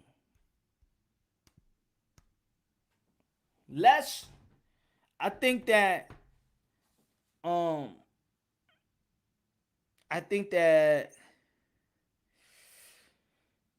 I think the fighters today need to really try to engage with the fans. The fans is just the fans. The fans just want to give you support and praise you and just want to hold you up and want to preserve you. But the fans don't know nothing about you no more. We don't know your story anymore. We don't know your life. We don't know. Back in the days, we knew the storyline of fighters. We knew their journey. So when they accomplish something, it's like, wow. You know what I'm saying?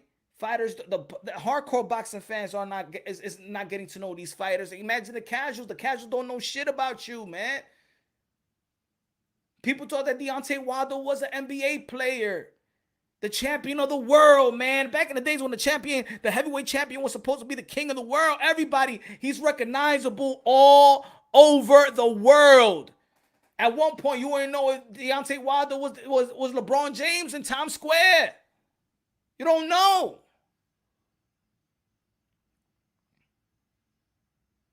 People like to say, look, and I'm going to keep it real. This is no hate right here.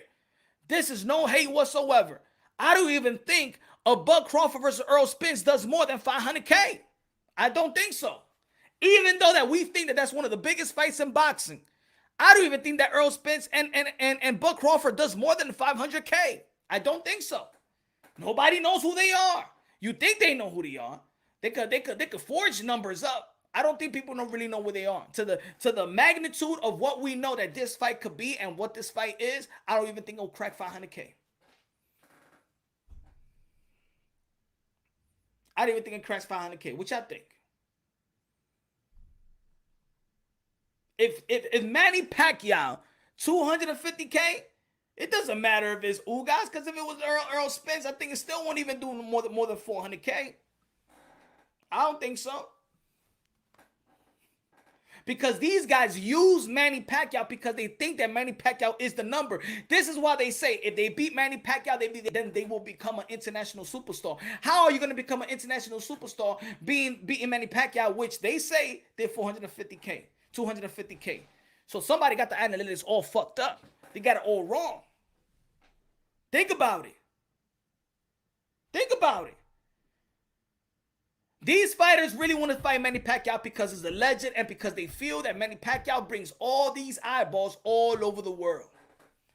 250K.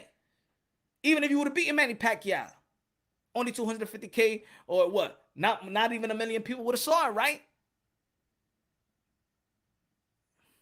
Or bought it. Not saw it, bought it. Because a lot of people that now catch the highlight. Yo, Punch, get Jake on your show. Shit, that's gonna be a hard one, right? We'd like to get all the fighters on the show. Spence will pack out Texas all day and could pull off a great pay-per-view numbers. I think he could pull it off. But look at Manny Pacquiao. He packed the house. It almost sold out. It almost sold out in T-Mobile Arena. He only put 250K. Ladies, and to be honest, I'm not gonna hate, but I know they forged the number.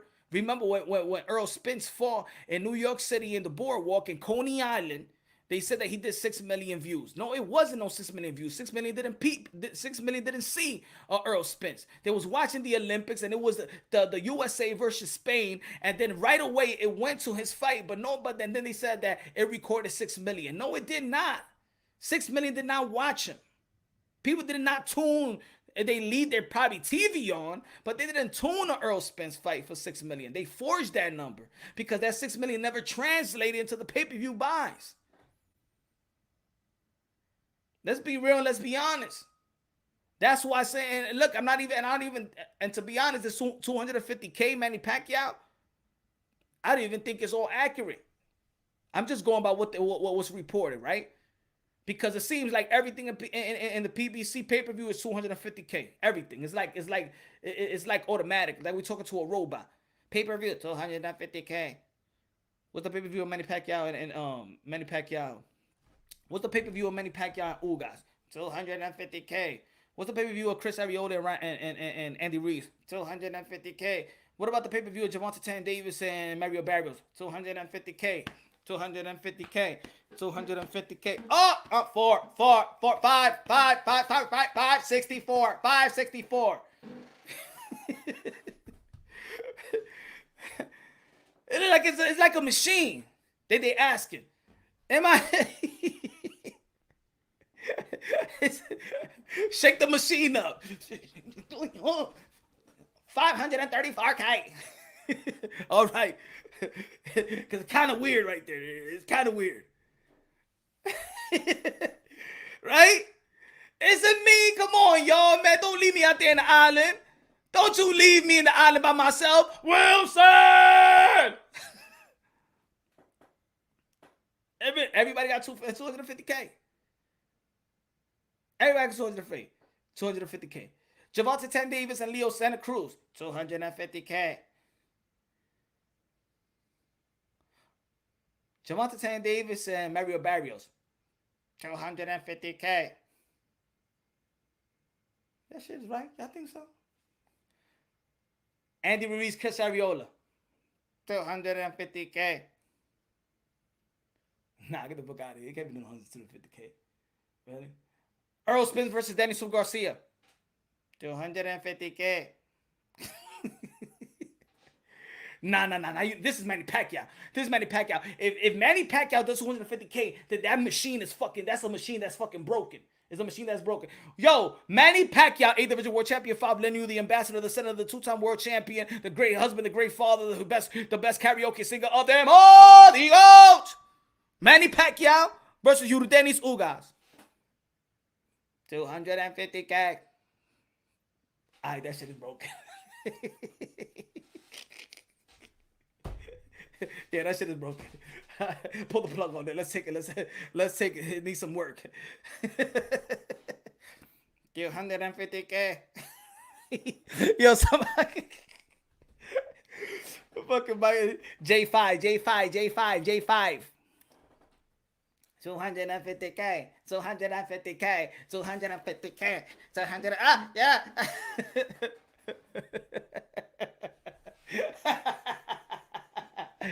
That's a damn machine, bro. That's a damn machine. Dímelo, Guido! He said, dímelo, Punch. Yo, Amanda Serrano trainer gotta go, bro. That was not cool. Boom, let's talk about that, y'all. Let's talk about that.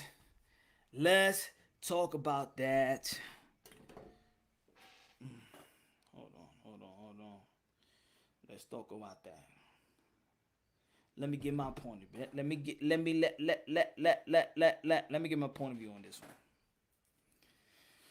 So, I said earlier, hold on, give me a second. Damn. Give me a second. Let me play Pancho for a second for y'all. Hold on, give me a second. Give me 1 second. Anyway, Dennis told me, Dennis let us know.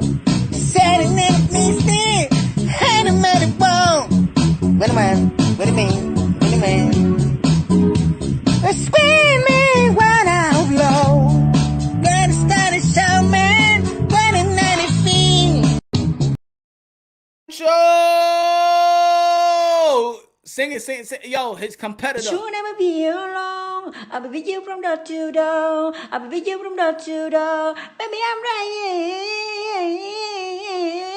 here. I'll be with you from door to door. Baby, I'm right here. But you'll never be alone.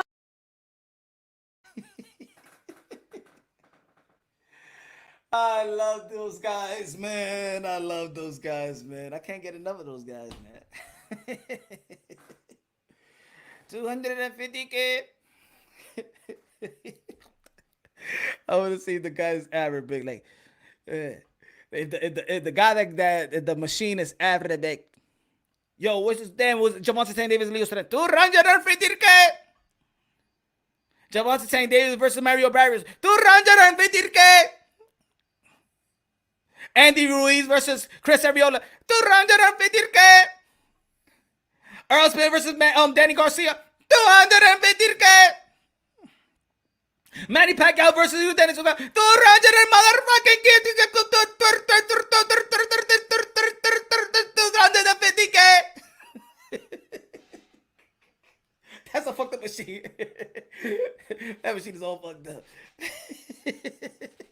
That machine is all fucked up. What's good? What's good? What's good? High, low, dímelo. Dímelo, tigre. Chilling, man. Hope you're doing good. Prime Fighting Champions in the building. What's good? Not gonna lie, he killing my vocals too. That's all right, man. Yo, man, don't be dissing my guys. Dipset versus the Locks. 250K.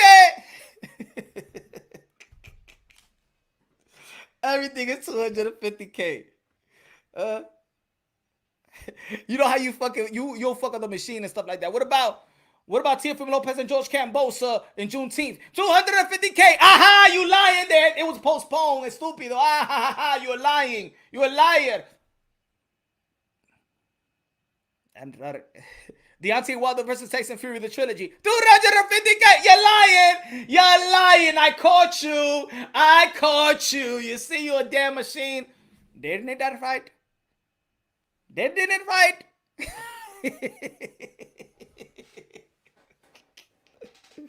That's how you fake them, bro.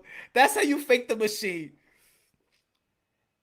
Tyson Fury versus Deontay Wilder, the trilogy. 250K. Liar. It hasn't happened yet.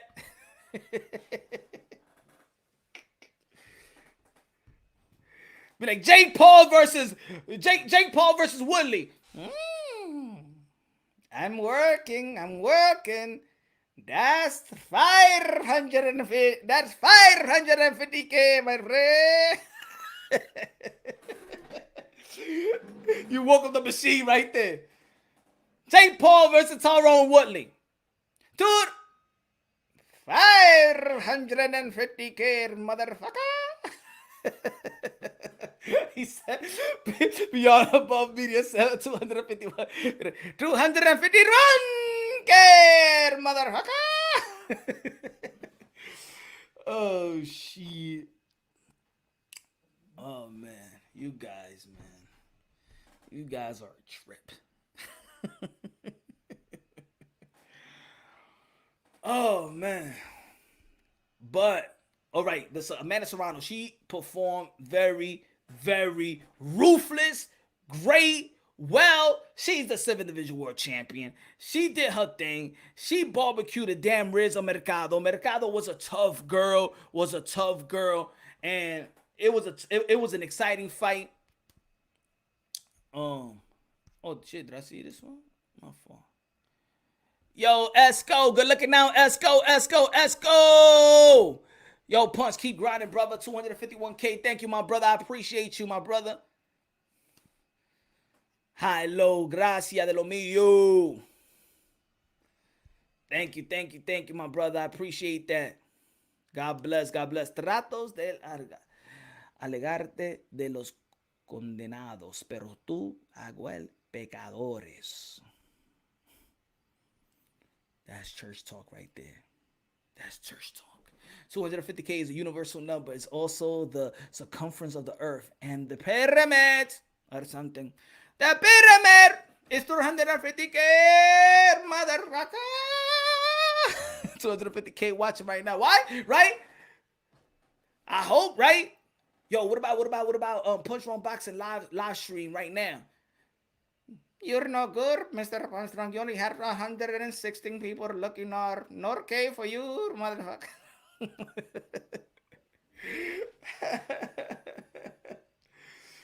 Yo, Taller Brothers together never did 250K. Facts, rap star. But okay, now a lot of people's talking about it. A lot of people's talking about the Amanda Serrano fight, but a lot of people's also talking about what happened after the fight in the post-fight interview where Amanda Serrano's trainer was mouthing the other trainer of the trainer of Mercado's trainer. They was going at it, right? Okay. A lot of people, and this is what I was saying in the beginning. Now, a lot of people feel like, that was unprofessional and things of that nature. And Amanda Serrano stated in the post-fight interview in the press conference that they was going at each other. They was going at one another back and behind the scenes leading up to the fight, in which the people out there are not going to see what's really happening, but people's going to actually see the reaction when it's out there in public and she's doing a post-fight interview. Now I'm gonna say this, mate. I don't. If remember, that's Amanda Serrano's trainer and manager. At the moment, he's in his trainer's mentality, but also he has to be in the manager mentality, and also understand that at that moment right there, the undivided attention needs to go to what Amanda Serrano was actually saying in the interview that she's actually having. There's a mic, we're hearing it in between the interview. We see the shout. So there could be the unprofessionalism there, or the, how you say it,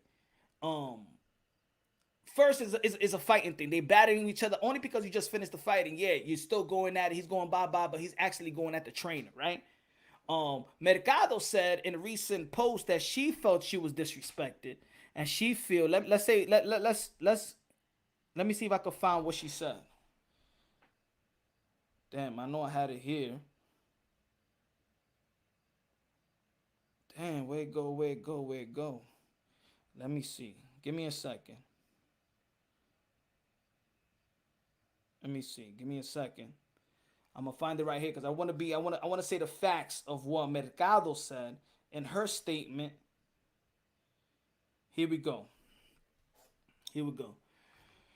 Mercado said, "I was very happy this preparation. I felt extremely overwhelmed by my new work team. Accept a huge challenge against one of the best pound for pound in the world, with only 1 month ahead and in a higher division, having to go up. And I said, I'm challenged." I think maybe this could be like translation, because challenge, work hard. I did my best. It was huge stage and it was a great experience. I feel sad because I didn't fulfill my desire to be crowned for the second time, but at the same time very proud because many claimed that they would knock me out, and round after round I went out to fight.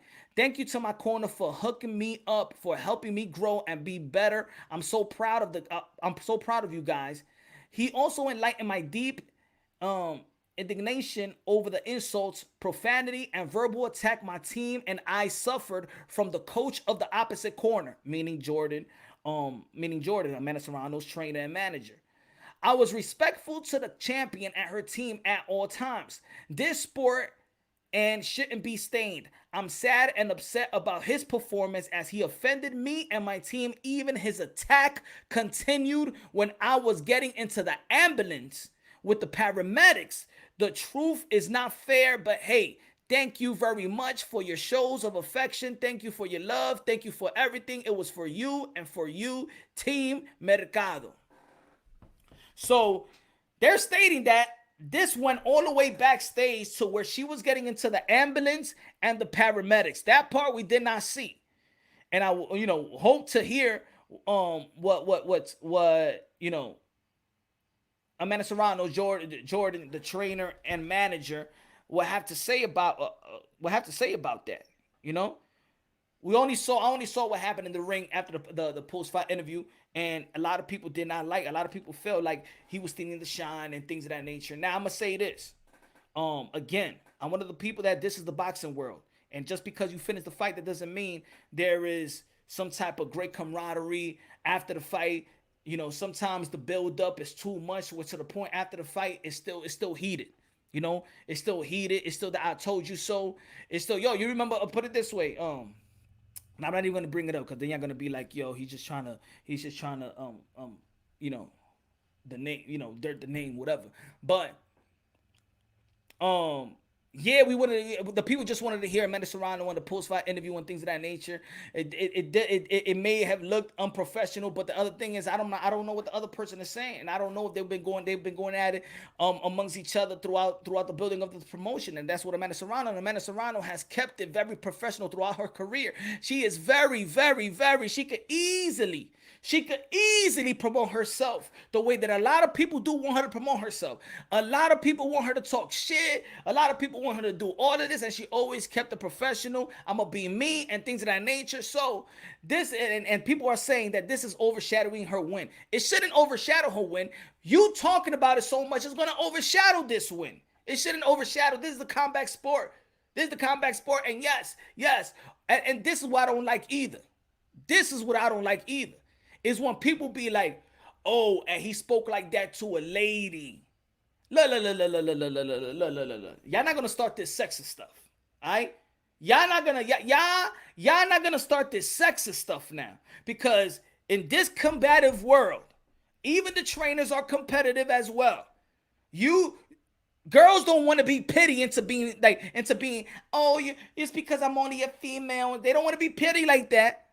So don't take this as using it as a male being dominant over a female, or it was a trainer talking to another trainer. I'm not vouching for it, but I know in building up a fight, both of these camps talk shit, but then after the fight, you would think that everybody's going to shake hands, hug each other, and things of that nature. Maybe what they was yelling was, I don't know, maybe because maybe they was yelling that, a lot of people even felt in the last round that Mercado should have been stopped. I don't know. Or I really don't know, but yes, it may have looked. You could say right now it is taking the shine away from Amanda Serrano and her win, because a lot of people's talking about it, a lot of people's tweeting about it and things of that nature. You being biased. I'm not being biased. You just want me to be. See, am I being biased, or you want me to be a robot? You want me to be unbiased, or you want me to be a robot? Or you want me to sound just like everybody else? Because if you want me to sound like everybody else, I won't touch this subject. See, that's what if you want me to be unbiased, I will not touch on this subject. If you want me to be unbiased, I will touch on the subject. But if you want me to be say the same thing that everybody else want to say, then I won't even say it. I'm Punch Run Box. I'm gonna say what I want to say and how I say it. I don't know the beef that I don't know what the other guy was saying. I don't know what the other guy was saying.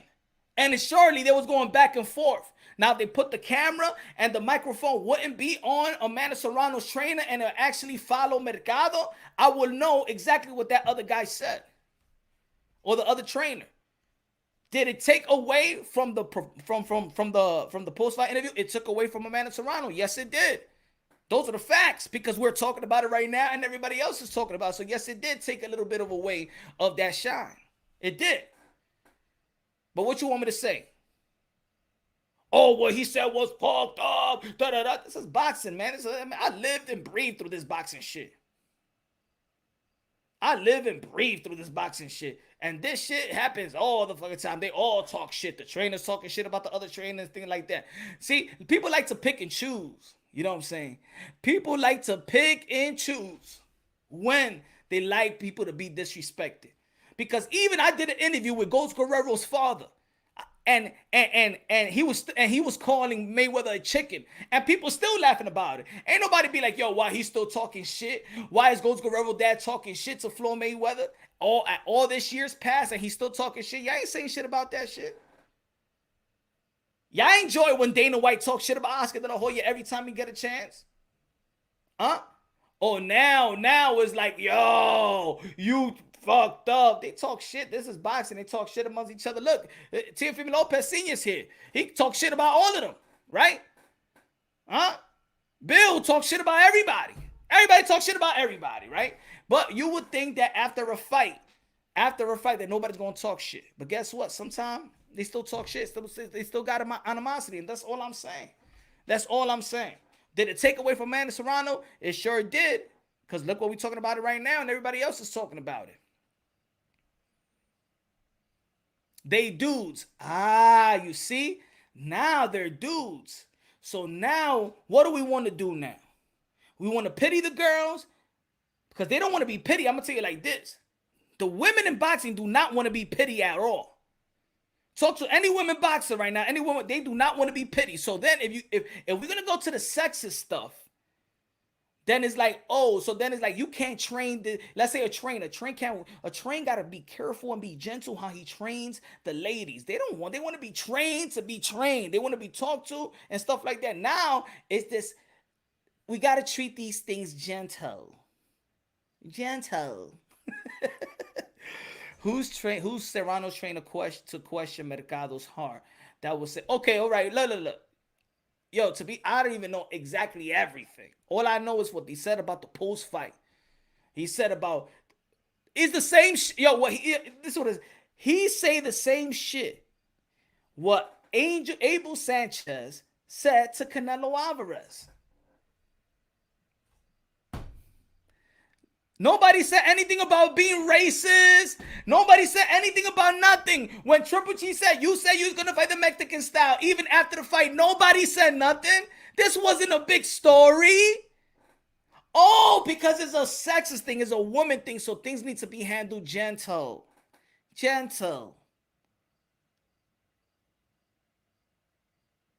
Punch, the trainer was mad his fighter couldn't get a showcase KO. I think they wanted the KO, of course. I think they wanted the KO. Hell yeah. I think they wanted the KO. Me watching, I wanted the KO because I really want her to get that type of money to get that Katie Taylor fight. I really wanted her to actually really steal the show. It could have happened in the 12th round. I understand. I think they do. Troy, I agree with you. They want everybody. I think everybody in that camp wanted her, and I think it was pressure for her to get that KO in the end, even though that she was winning every round. So I agree with you 100% on that one. Guido, Manny Serrano was doing her thing in the MMA. Yes, she was doing her thing in the MMA. Well, I listened in English and Spanish. Mr. Amado's YouTube channel was talking about it, and a bunch of other Mexican channels. Exactly. So they talking about it. You know, they talking about it. It's taken away from it, bro. So funny why people's mad. I'm confused. I'm actually confused as well, Rivera. The same shit that he said was the same shit that we heard versus Triple G and Canelo Alvarez. The same shit. The same shit. The approach. They said that she was going to approach it because we know that there was going to be a Mexican fighter. She was going to fight Mexican style. The same shit we heard is the same shit we heard with Canelo Alvarez and Triple G. Ain't nobody catching a heart attack here. Ain't nobody saying, yo, Abel Sanchez is a piece. Yo, what a trainer is this? He should be out of the sport of boxing. He should be out of the corner of Triple G. Nobody said nothing like that. I don't understand this pettiness stuff now. I don't understand it. Like Punch said, Jake put Amanda on, and I hope he puts more females on. I hope so, too. But why she already a great champion? She fought with Jordans on She a Real One. Yeah, KS. It's all about keeping the same. That's how I'm looking at it right now. When people are like, yo, and what he was saying about the Mexicans, that the Mexican doesn't fight the Mexican styles. In instance, he's actually giving the credit of the Mexicans have this style that is very bravado and is coming forward, and they're about to get you, and they don't go out for nobody. They don't lay down for nobody. Within he's talking shit. He's giving credit to the Mexican fighters at the same time, right? The same shit Abel Sanchez said, the same shit what Jordan said. Think about it. Or am I wrong? Because I could be wrong. I don't care. Yami trained at gym with no girls. Now she relocated. Amanda was so great. Why no KO? Triple G fought the smaller man, a lot more defense, and still got his mouth shut. Jay tweeted he retired. So should we treat it? Should we treat this thing differently because it's female fighting? Should we now be gentle about it? I'm just asking a question. I'm not even saying if right or wrong. I'm asking a question. Do y'all feel that this should be gentle? This situation should be gentle because, and let me know if I'm right. Let me know if I'm wrong. If I'm comparing this to when Sanchez was saying that about Canelo Alvarez and that back and forth with the Canelo style, and you can't fight like a Mexican and things of that nature. Well, did we hear anything about racism or anything like that? Did we hear anything about firing these trainers or something like that? Did anybody embarrass anybody when it came to the Canelo Alvarez and Triple G and the trainers going at it about Mexican style? Did we? Who cares? It is boxing. Exactly, Blitz. And I think people forget about that. Just because they are female, they're not gonna, it's no different, bro. They're not going, and now they got letters saying, oh my God, they're disrespecting because they was talking shit and insulting. Everybody insult everybody. Let's not forget that Casimero wasn't fighting Donaire because there was insults of his wife, right? Let's not forget there's a boxing where Mayorga slapped the ass of Shane Mosley's wife. Let's not forget that Bernard Hopkins took the flag, or the Puerto Rican flag, and slammed it, and he had to run out the arena. There's so much shit in boxing, man. Y'all being so fucking petty right now. It's so petty. Petty. Yeah. She fought like a warrior. Hell yeah, Mercado did. But all this, oh my gosh, she should be up the corner. Now I'm going to say it like this.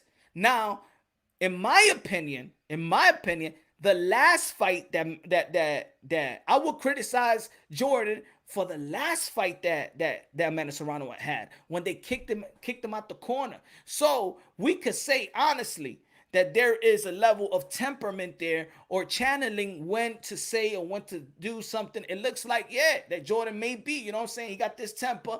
He's living the moment. His adrenaline is pumping. And sometimes he's not doing the benefit of this fighter, because the last fight, if anybody, because nobody was talking about that, his last fight, he got kicked out the corner by the referee. That's a problem. This right here is just talking shit. Unprofessionalism, you could call it. You could call it unprofessionalism. But the last fight, that could hinder a fighter, because what about if Amanda Serrano was going through adversity and she needed to adjust, and she needed that voice to help her adjust, and then Jordan is not there to give her that type of instructions? That's more dangerous. That's more of a downfall for Amanda Serrano, in my opinion. So in that sense, that he got to take accountability for that. He needs to channel. He needs to listen to the ref. And what the ref is like, yo, chill. Yo, chill. You're not chilling. Yo, get out. Now that's bad for Manny Serrano.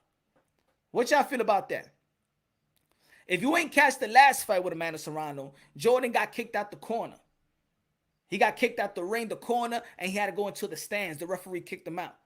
So I just think that in 2 series, back-to-back fights, he has become the story that is overshining, you know, for people, what Amanda Serrano has done. Those are the facts. It is. You know, he's going to have to answer to that. He's going to have to answer to that. But the fight before that, when he got kicked out the corner, that is a problem, and it should be a problem. And they should address it amongst their team. You got to be like, Amanda Serrano may have to be like, yo, Jordan, you got to chill. You got to relax. You got to relax. You got to relax. Because I beat the girl last time. But what about if I would have got rocked, and I need that voice, and I needed the adjustments? You wouldn't be there. You wouldn't ever be there. So you got to think about me. I'm the person. You have to think about me. You got to think about me first. Me first. The loudmouth wanted to get Mercado to fight his fight and hers. But that's the same thing when people talking shit about, oh, yo, come on, toe-to-toe. What about when Manny Pacquiao wants his opponents to fight toe-to-toe?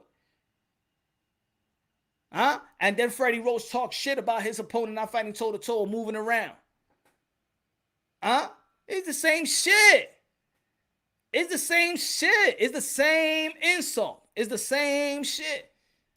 But the thing is, people see a man, they see women, and then all of a sudden you want to pity the women now. And it's not like that. These girls don't want to be pitied. In the ring, after the fight, the spotlight only belongs on the fighter and the modern day warriors, not on no trainer, in my opinion. And I agree with you. I agree with you, HLD. I totally agree with you. You know, I totally agree with you. And I think that as a trainer and manager, that right after the fight, got to think as a manager. Right? Right after the fight, got to think as a manager.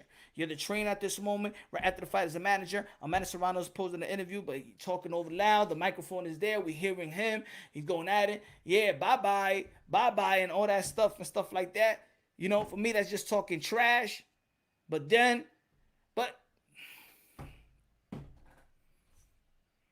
it's boxing, y'all. Boxing has no rules. That's boxing, man. That's just boxing, yo. That's boxing. Like I said, I'd rather be if I was mad, I'd rather be way mad and when he got kicked out the ring. Kicked out the corner in the last fight. Now that's right there is like it should not happen. That right there should not be happening. What these dudes think that Mercado was gonna cry because she's getting shot, talked. She just knuckled up. Ain't no thing is talking. Come on, this is boxing. Exactly, Samir. Exactly. This is boxing. This is boxing. Your trainer's always gonna not everybody gonna be Papachenko, man. You gonna have that trainer to talk shit, yo. You gonna have that trainer. You gonna have senior talking shit. You gonna have Roberto Garcia talking shit to Maloney. You gonna see that. You gonna see that. This is boxing. Shields is a disgusting human. Damn. What happened to boxing? That's the question of the year. Andy C, I feel you. That coach got loud the last round and after the fight. Triple G's coach did it before the fight. No, he did it after the fight too. After the first fight, talking shit about Mexican. Let's listen to it. Abe Sanchez after the fight.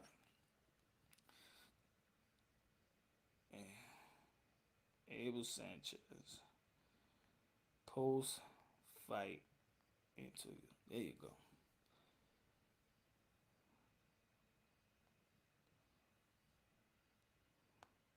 Let me see if they talk.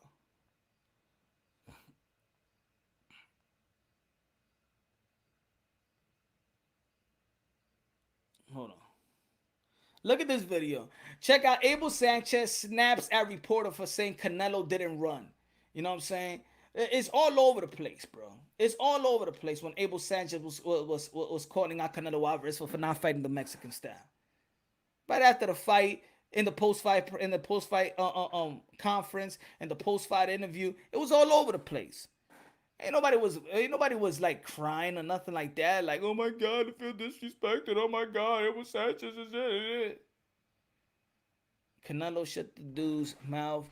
Too bad Triple G got a new trainer. yeah, he did.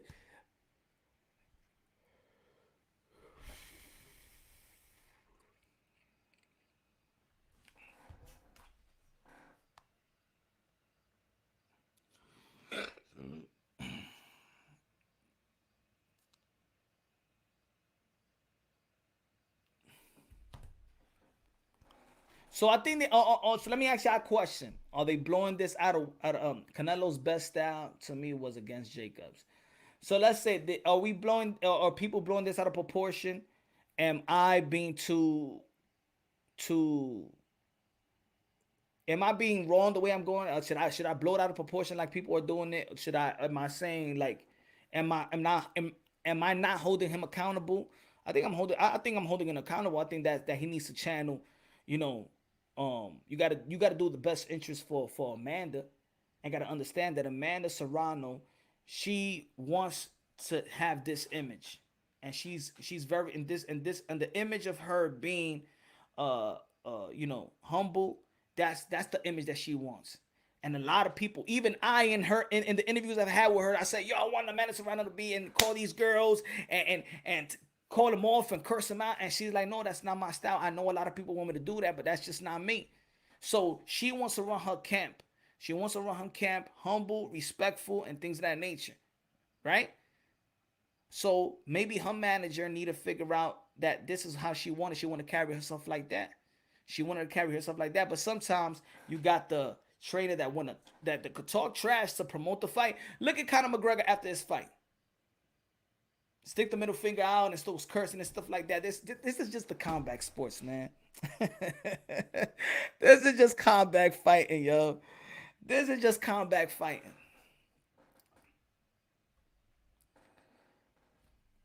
Yes, you wrong. You're biased. All right, you feel like that. You see, you're entitled to your own opinion. Punch, bro, do you believe that Devin Haney should drop the belt, put a petition to Mauricio Sulaimon to fight Taylor for the WBC strap at 140? I did a video about that. I do think so.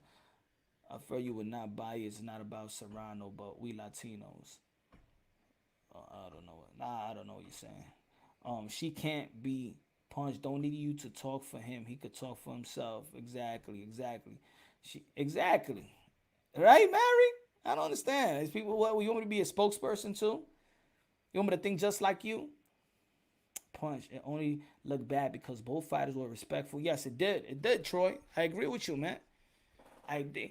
It only looked bad because both fighters were respectful before and after in public, and the trainer came out and left field and trash talking. Yeah, I wanted to see what triggered him though. You feel me? I wanted to see what triggered him too. You know, because sometimes we do, right, Troy? Sometimes we do see a reaction, right? We see the reaction because we didn't see what was said, right? I want to know what he was saying, what they was going back and forth, because it's easy when the mic is around. I just want to know. I just want to know everything in content before I make before I charge, somebody with something. Yeah, it didn't look good. I could say that. I could say that flat out. It ain't look good. It ain't look good. It ain't look in the post-fight interview, and it did not look good by getting kicked out of the corner in the last fight. It did not look good. And they know it did not look good either. Especially the last fight. It did not look good. What triggered him was not getting the KO simple. Maybe that's what it was. But is that mad at her or mad at Serrano, Amanda? Because Amanda's the one that got to knock her out.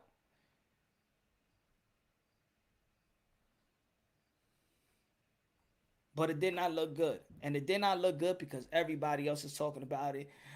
Media is talking about it. Journalism is talking about it. Like all the journalism feel like Maldonado was effed up. That's how everybody's looking at it. I look at it like it's boxing and people talking shit. And I don't look at it like if, we expect professionalism. We expect the warriors to come together and the trainers to give each other's daps. All right. We just was talking trash to build up this fight, but we're constant professional. But sometimes it does not end like that. Sometimes these trainers have these animosity, was talking shit for quite some time, and then I don't want to shake your hand. You know what I'm saying? You're not getting it. It wasn't about the two girls. It was the trainer going off on the other fighter, not his own fighter, the other little girl. I'm just listening to that one story. That's what I'm saying, Mary. Amanda Serrano in the post-fight interview said that the trainers behind the scenes when the camera's not looking, they've been jabbing at each other for a week and a half. That's what Amanda Serrano is saying. That's what I'm going by, what she said in the post-fight conference, that the trainers been going at each other behind the scenes with the camera was off for a week and a half to the build-up of the fight. So I'm going at, okay, what the other trainer also said. We know what Jordan said. Everybody, people already feel like that wasn't professional. It was not the time. It was taken away from her win. We got that down packed. Now, what the other trainer was saying, because somebody has to say something before it could go back and forth. Back and forth. That means somebody was saying something. I just want to know what the other guy was saying. Because he was talking to the trainer as well, just not to her. The trainer was mad because they wanted the girl to stand still so Serrano can knock her out. Ain't that something? I'm done with it. Okay, now that's what it was. Then that's their strategy. You should go and tell man that you got to cut the ring off, and this is what you got to do: put these punches together and blah blah blah. I do really think that they really wanted a knockout, and they was pursuing for the knockout even in the 12th round. And maybe Amanda Trainer was actually pushing for the knockout. Like, we got to do this, yo. This is the biggest platform. We got to get this knockout. You got to get it. Get it. When in reality, at this point, I know you want to close the show, but that chick wasn't going down and the referee was not going to stop the fight. I thought after the 1-2 piece that she sent into the ropes, I said, damn. And the referee didn't stop it, you know what I'm saying? And she kept on fighting. So Mercado kept on fighting. You just got it, and it was a great 10-round fight. And she was putting hands on Mercado, you know. But let's all not take it away, right? While we all gotta keep talking about it, let's not all take it away, because the moment we're talking about it, then we are the one that's taking it away from it. It's not only him. We're taking it away from the win because we keep talking about it. Serrano was a champion. I didn't see the need for him to go. Yeah, I didn't see it either, man. She slaughtered that woman, man.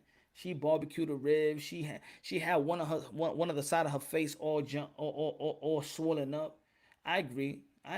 It was uncalled for, but Shit, it was on call for the last fight. This one, I think, is just trash talking. But they did it in the post fight interview, and when they're doing the post fight interview, it feels like people are gonna see it like you're trying to steal the shine from Amanda. You know what I'm saying? That's logical speaking. Mercado got hard. Both of those women got hard. The best fight of the world of the whole card was Serrano. Yes, Ruben Ramirez. I agree. I agree with that. She's the 7th division world champion. She's a walking Hall of Fame, a walking legend, a living legend. Amanda Serrano.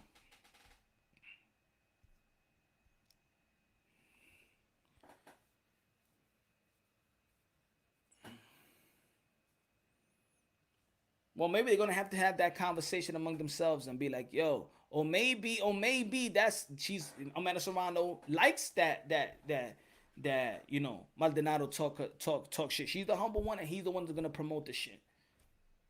Mercado was not going down. If Woodley would have fought with her same tenacity and heart, we'd be talking about Jake Paul's funeral today. Maybe that, Murph. Maybe he needs to channel the anger. Maybe that. And I do think that he may need to channel that, because if you're getting kicked out the corner, you're gonna have that constructive criticism right there. You can't be getting kicked out the corner. Can you imagine Katie Taylor versus Amanda Serrano, and that fight is going to be edgy if they ever fight? We need you to be composed. You need to be composed for Amanda Serrano. You can't be getting kicked out versus Katie Taylor, and let's get you going through adversity. You can't be getting. You got to channel that shit. But that's just constructive criticism. That's something that, maybe is that adrenaline when it comes to boxing or to fighting. If Jordan was on priors, he's fought somewhere.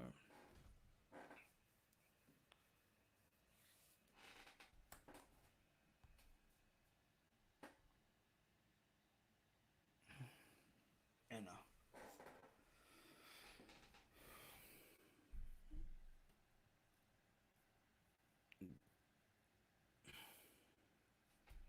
what else I gotta say?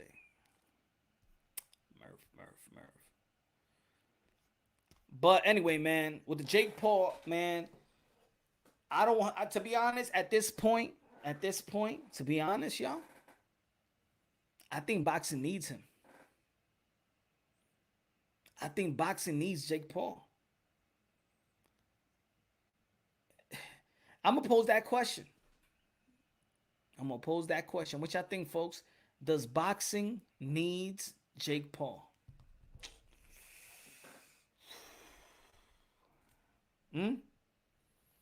Does boxing needs Jake Paul? Yes or no? Does boxing needs Jake Paul? Shout out to the G Funky Boxing as well.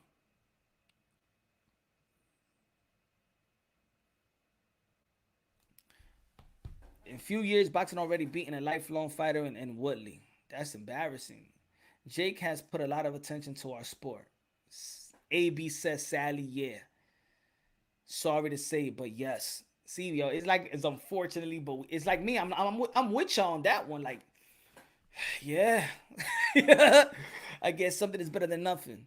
Yes, in a way, to get the young crowd. Yep, prime fighting champion is good. I showed the analytics earlier.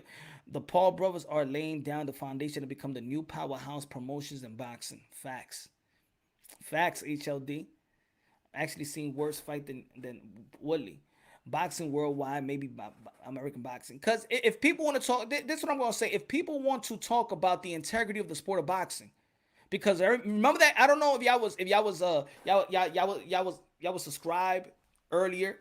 I think it was last year when I did the video. I did a live about, it was about when Patrick Day passed away, and people was trying to talk about how to clean up the sport, how boxing could be safer, right? How boxing could be safer. And I'm like, well, stop letting these fighters, these elite amateurs that walk into the professional level, they highly skilled, but yet you put them in front of a guy that's 3-43.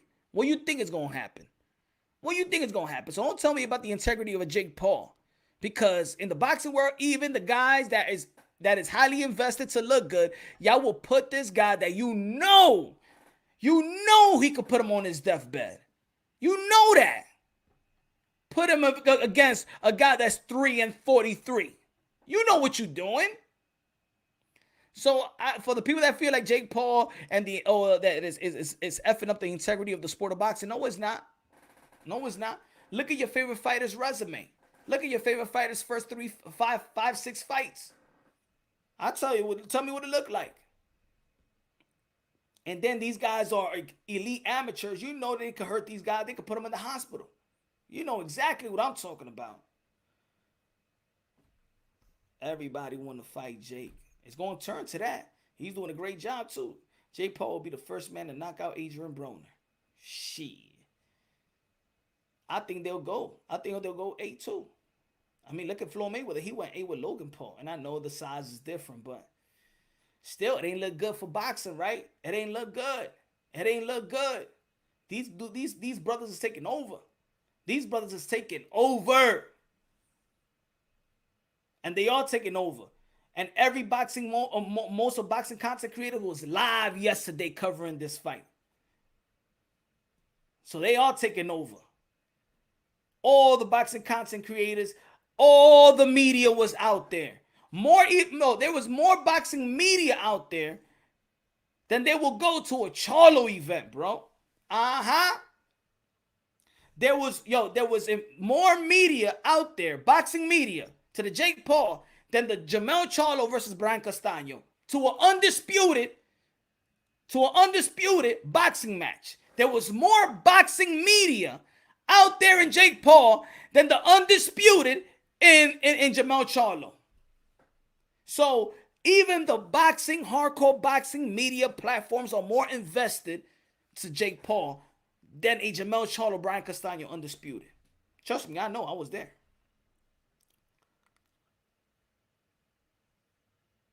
I was there.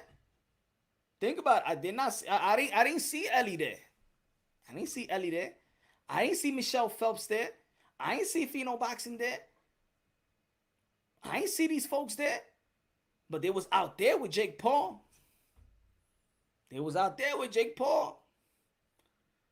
So even they will rather cover. People will rather cover. They themselves, I know they got helpers, but they themselves present, the host, will rather cover the Jake Paul than they will cover a Jamel Charlo versus Brian Castaño, undisputed 154. So the boxing world has their open arms for Jake Paul. Everybody was there. Everybody was out there with Mayweather and Logan Paul. Everybody was out there. It is what it is, man. Let's see. Canelo Alvarez got pressure with the pay-per-view. If Jake Paul and Woodley has more pay-per-view buys than Canelo Alvarez, ladies and gentlemen, Jake Paul is the new face of boxing.